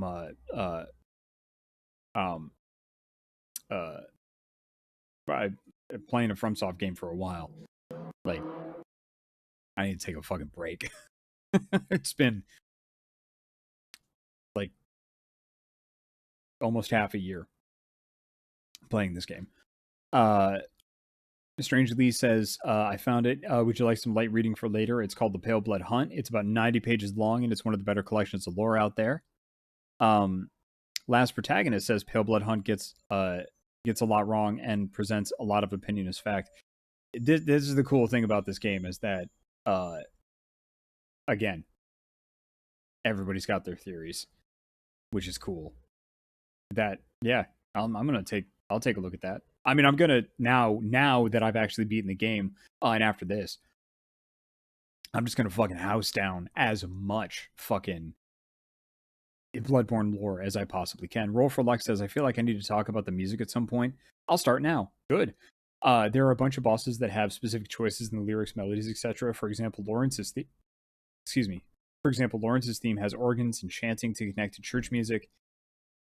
And the lyrics are a conversation between Lawrence and Willem? Fucking what? What? Whoa. Whoa. That is very cool.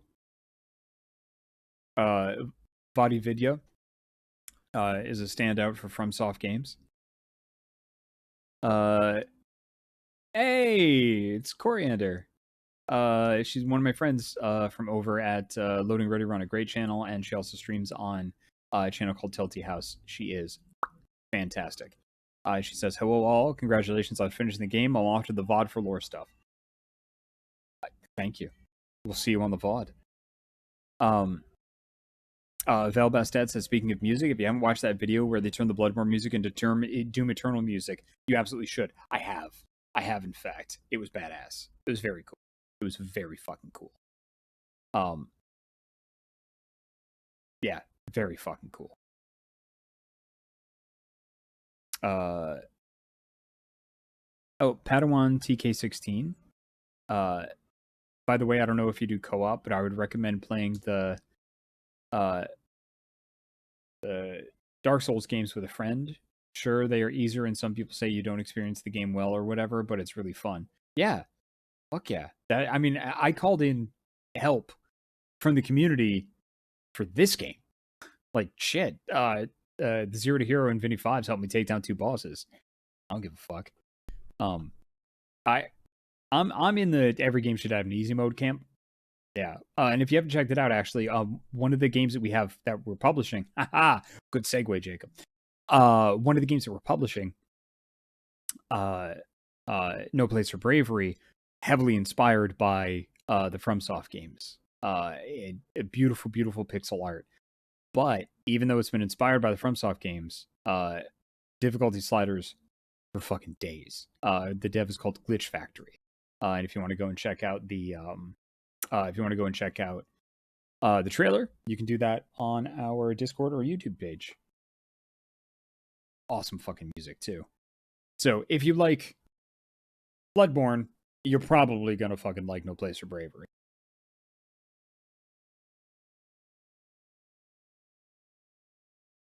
Distrusting Spectator says, I'm so excited to play No Place for Bravery. No Place for Bravery is excited to be played by you. I'm excited for you to play it. God damn. I got some of the music behind the scenes. Fuck, I wish I could share it with everybody. My God. Strange Lee says, considering that you never delved the dungeons, you never found the ring that you can present to Annalise. It's called the Ring of Betrothal. Are you fucking kidding me? You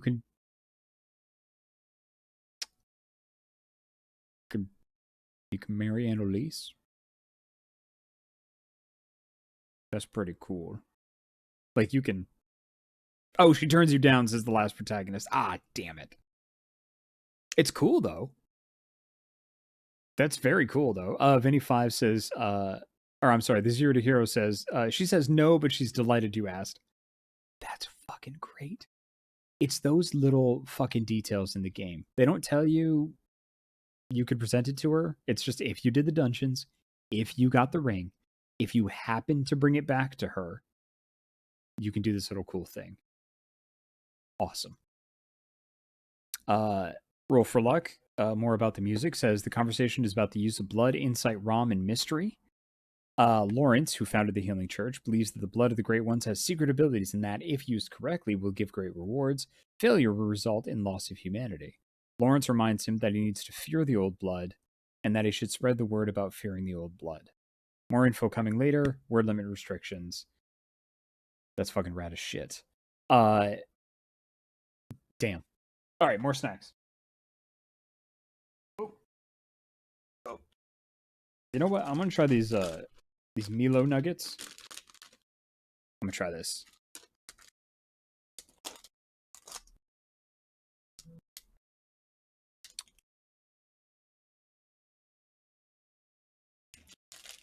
This is apparently like Milo is like Ovaltine. Just a little nugget. Oh, that's tasty. Fuck. Ooh. Oh, it's kind of like a malt ball. Oh shit. Mm. Mm. Mm.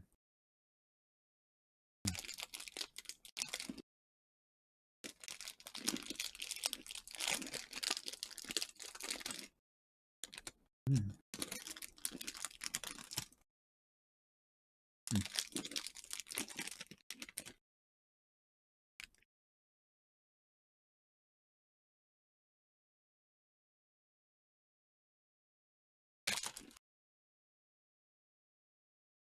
They're all gone now. Very tasty. Mm. Roll for luck continues with the music lore. Lauren says that while Willem considers that he's going to do blasphemy, the scholars are obsessed with ascension. Like he is. but they won't be able to because Rom is vacuous and can't help them. Lawrence says that while Willem is right to fear the old blood, it is holy, though defiled, and majestic for what it is and represents. Shit. Strange Lee says, "Oh, did you give Alfred the summons?" Yes, we did. We did. We did. That was very cool. And then, so Alfred was like the last of the executioners, went to go and kill the queen, and then we brought the queen back to life. I forgot how we did that though. How did we bring her back? Because like I was devastated. They were like, "Yeah, you can give the summons to this guy," and I was like, "Okay, neat." No, my queen, why? Oh yeah, we took her to the altar behind Abritus. Yeah, there was a magic time altar that had like a dead Rom next to it though. Yeah, what the fuck was that about? What the fuck was that about? Dr. Hutch says, "Oh man, another another channel went on break, and out of the corner of my eye, I caught a Jacob face in my recommended channels. This is better than finding $20 in your jeans." That's right, it is. Welcome to the channel, Dr. Hutch.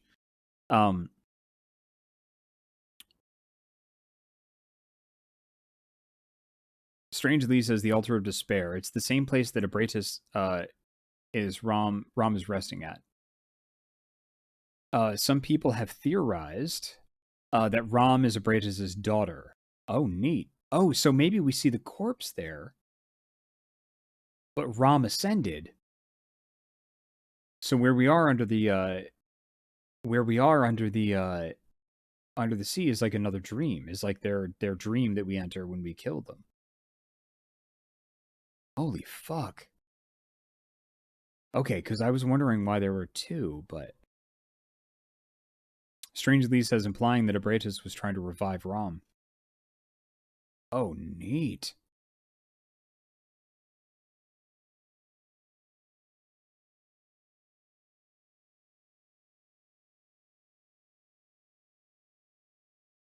Oh, wow.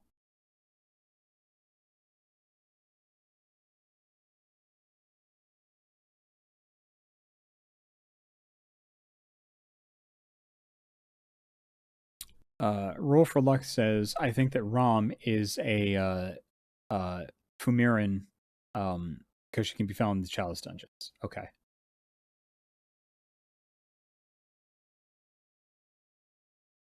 Wow, that's very cool. Yeah, Abratus was left behind when the other great ones ascended. She could be mourning over that. The area is called the Altar of Despair.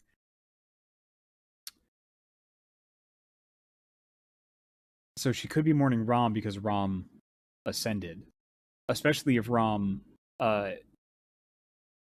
is like a brought up, like a new great one. And Abratus' daughter. That is fucking goddamn this game. Wow, that's fucking cool. That's such a fine detail that only if you're really paying attention could you put together. And you really have to trust the makers of the game to put everything in the proper place. Like, and that was the thing, is that when I was playing the game, I didn't feel comfortable kind of letting my mind try to grab onto stuff that it saw to like figure out the puzzle, because I couldn't, like, it's tough to know whether a game developer like put an asset there intentionally or if it's just like they had to because it looked cool. But like, this game was made with exceptional intention. Like, yeah. Ocelot put it very correctly. It's a lot to take on. You don't want to build on shaky foundations. The Zero to Hero says with FromSoft, it's almost always intentional. Yeah, if only they put in a fucking easy mode.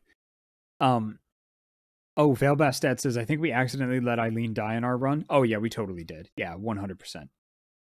Strangely says, many of the statues are depictions of great ones, and particularly the image of amygdala appears all over the place, implying to me that the concentration of amygdalas is influencing the city in subtle ways.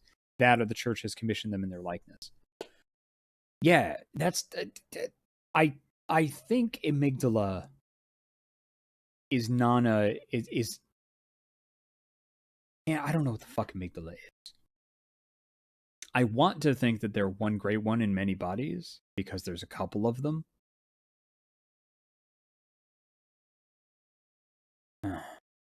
Yeah. Vinny5 says, do you want to know Eileen's storyline?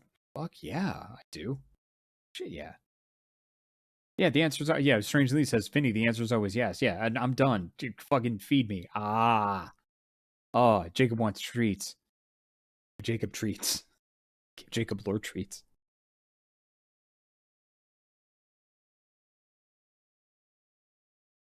Roll for Luck says, Amygdala is also a chalice boss, so perhaps the statues were made in their likeness because the tomb prospectors found them and told Briggenworth and the Healing Church. How the fuck has this game not been made into a tabletop game yet? Like, I want to know about the rest of the fucking world. Like, why are all the great ones so fucking horny for Yharnam?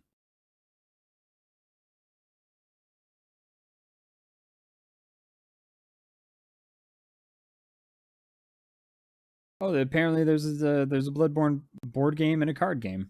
Oh, that's cool. That's very cool. Niala. Oh, Niala posits something cool. From what I understand, the amygdalas are actually failed ascensions into great ones. Fucking rad. Okay, that's very cool. That's very cool. All right, Vinny Fives. Going into Eileen. Eileen is a hunter of hunters who you help kill Henrik. Yep. If she doesn't die, you can help her kill the last Cainhurst knight. If you attack her at any time and she kills you, she says, do you still dream? Say hi to the old man in the dolphin. Implying that she doesn't dream anymore? Oh, damn.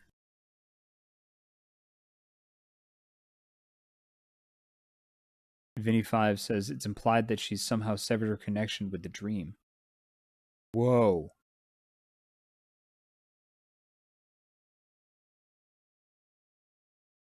Dr. Fox 17 says she's cut off now. If you complete her quest line, you can fight her. Whoa. She's very hard. Yeah, she's a hunter of hunters, I'd imagine. Why are you trying to fight her? She looks fucking rad as shit. Yeah, you can, like, some of the hunters that are there, you can kill, and they stay dead.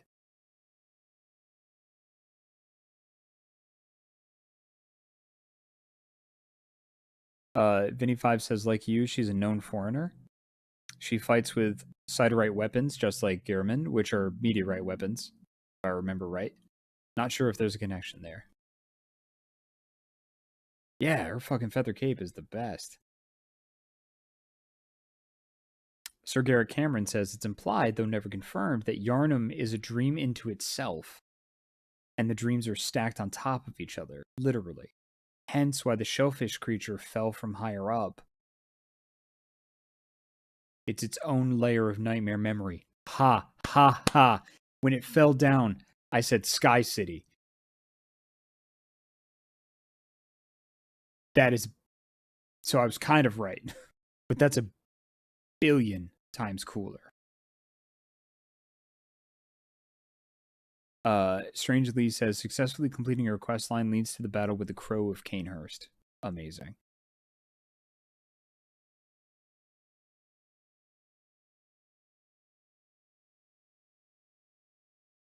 Last Protagonist says there's a few things that got bungled in translation, which implies the dream thing more in English, but it's ultimately left ambiguous. Oh, yeah, Dr. Fox 17. That's right. How about the pillars in the dream? Dr. Fox 17 says, can anybody talk about the pillars in the dream?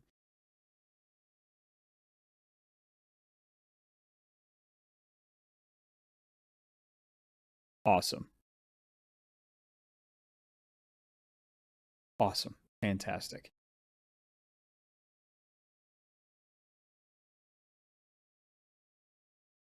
Okay.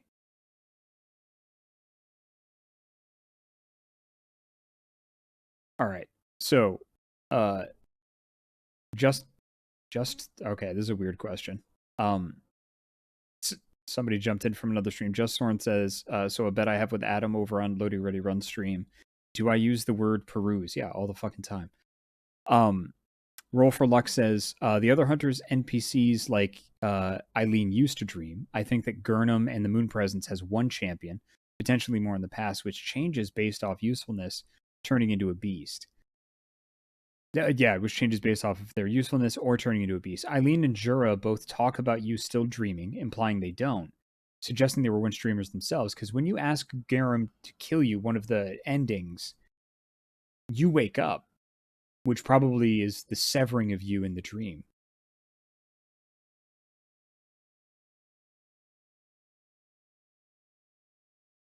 That's really cool.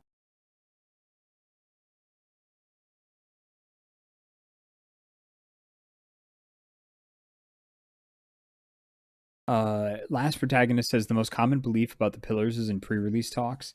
Devs may have talked about visiting other players' bases. It's thought those bases would be at the tops of the pillars. Ah, neat. Like those might be the other worlds that other players come from, or the pillars of the other worlds. That's really cool. That's very cool. Roll for Luck says, I think I can. They're similar to the arch trees from Dark Souls. They're one of the leading pieces of evidence to suggest that Bloodborne and Dark Souls take place in the same universe. What?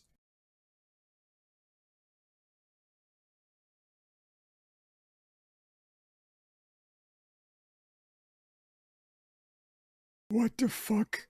Niala asks, did you do the Great One ending? Yes. Vinny Fives, another hunter known to have severed the dream is Jura, the powder cake hunter who shoots at you with a machine gun. Yeah. Yeah, we watched all the endings. Strange Lee says, talking about the pillars, in those games, they symbolize something akin to the pillars of the earth, the structures that hold the world aloft. If that's the same implication here, then the dream is holding the world together. That is very cool.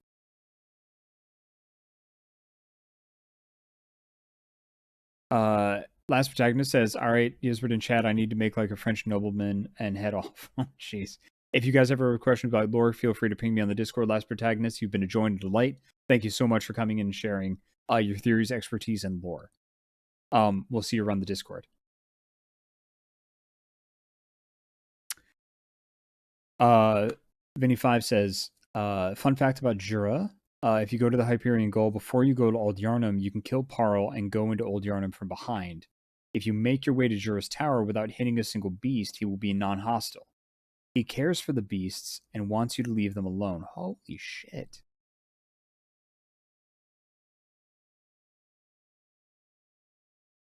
The Zero to Hero says, if it's all right, I'll bring over some of the bits from Dark Souls 3, which are spoilers for that game. I'm cool with it. I'm never going to play the Dark Souls games. I will read the lore, though, at this point. I will watch people's lore videos like shit.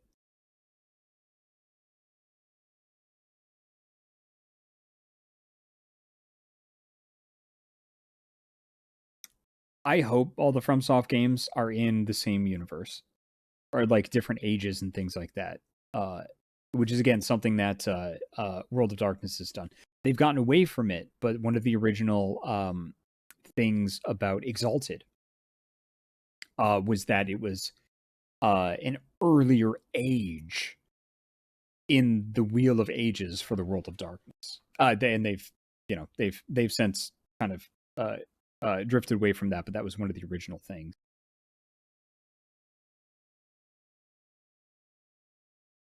That's cool.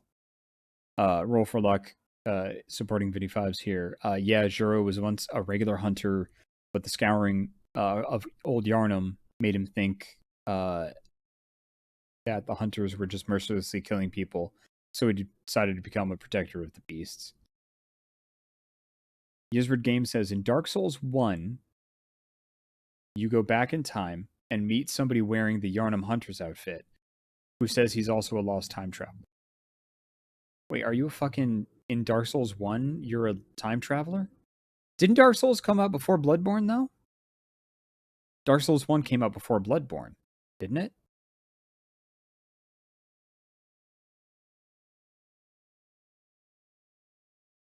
Oh, that's wow. That's very cool.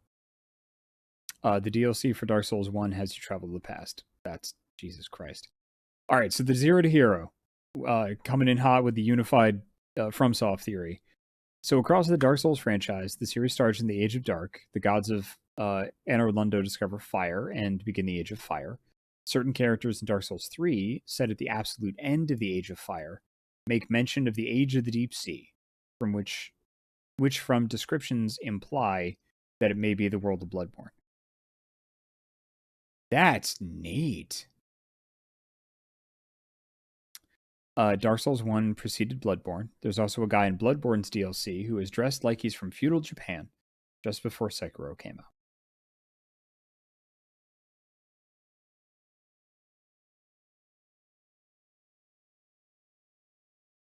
Fuck yeah. That is very cool.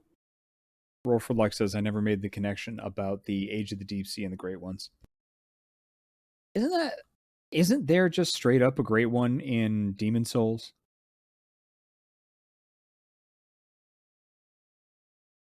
Yisbert Game says, the Deep Sea is guessed to refer to the area where you fought the vacuous spider. Yeah. Because, you know, it's all the dreaming and things like that, like all the implications behind like oceans and water and stuff in the game goes in with the whole dreaming thing of, you know, floating on a sea of dreams, and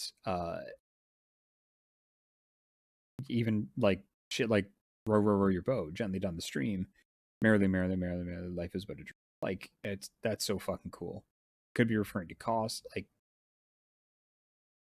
God, that is absolutely my jam.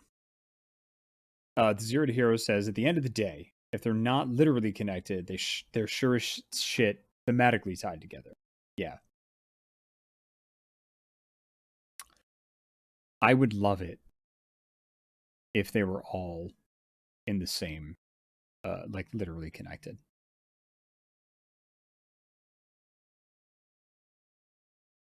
Icebox Blues says, fun fact, FromSoft also made a VR mystery game, about Faye, referencing Bloodborne with a baby old one. That is very cool.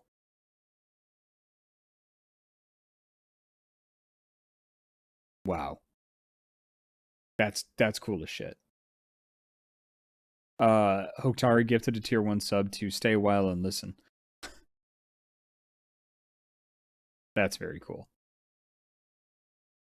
Oh shit. It's late. Damn.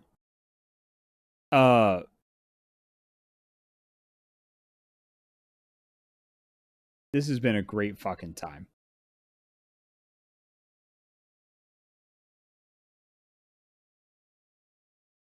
Damn. Well, I completely lost track of time talking to you folks. Holy shit. Thank you for this.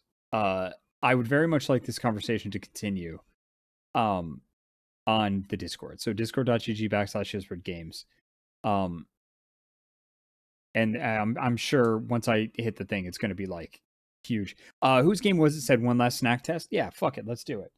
Let's see. We did the uni things. We did the fish skin. We did the Hainanese chicken and rice. We did the thing. Okay, Kit Kat time. Because they've sent some Kit Kats that I should say. Brian sent some Kit Kats that I've had before. But let's see if we can grab one I haven't. What do we got here? Ooh, okay. So coffee, yuzu sake.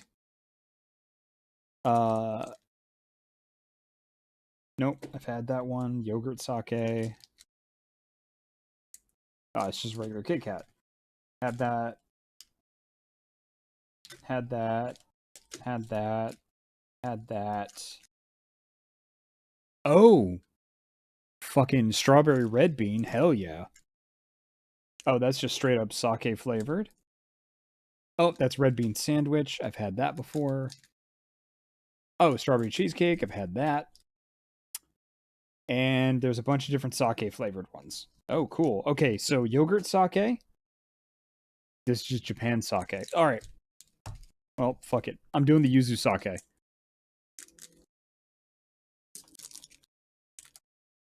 Eh.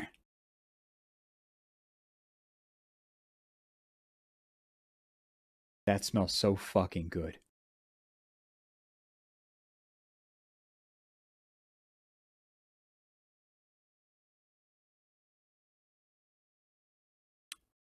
And I think it's expired. Oh, that's a shame.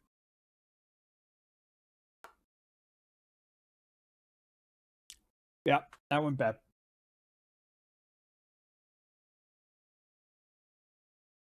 Yep. I gotta go. I'll be right back.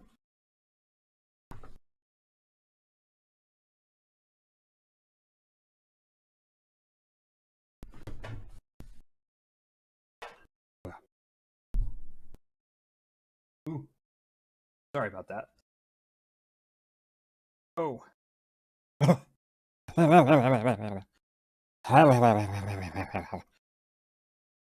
that went bad.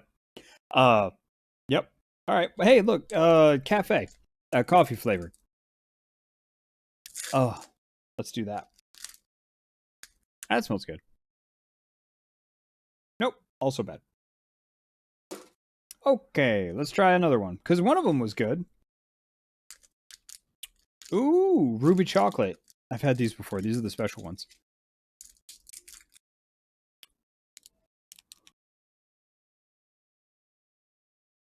And it's good. There we go. Nope. Wait. And it's good. Excellent. All right. So, if you want to continue this conversation in the Discord, let's go to the stream channel on the Discord to jump the rest of this in because everybody will be there. And then, if people want to talk about it a little bit more, there we go. If people want to talk about it a little bit more, and it goes on for a long time, people are really interested in it. We can head to the video games channel. Roll for Lexos, thanks for the stream, Jacob. Thanks to everyone for providing lore and theories. I'll try to answer any questions about the stuff about lore and music and Bloodborne in the Discord. I had a lot of stuff prepared to talk about in the stream, and damn it, I'll talk about it somewhere. And that is absolutely something that we should do. Sarah Sorende, you have been a fucking beast tonight. Thank you so much for keeping things on lock and helping folks out. It's been a hell of a night. Thank you so much. Thank you for being our mod for the evening. So if everybody could throw up the swords in appreciation to Sarah, please do that.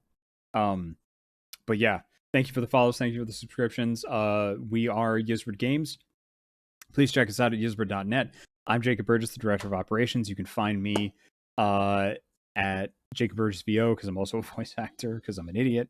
And a raider on Jacob Burgess VO on Discord and Twitter. Thank you very, very much for being here. I hope to see folks around. I hope you come back. We haven't figured out what we're going to do next Tuesday, but stay tuned. I'll tell you what it is in the Discord, or you can just show up and I'll do something. I might take another run at Hades. I might fish in Final Fantasy 14.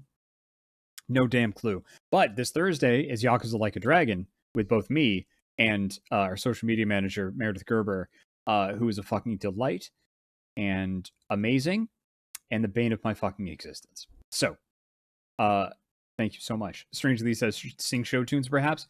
I don't know. Sometimes I sing in the middle of the stream. Fuck it. Great.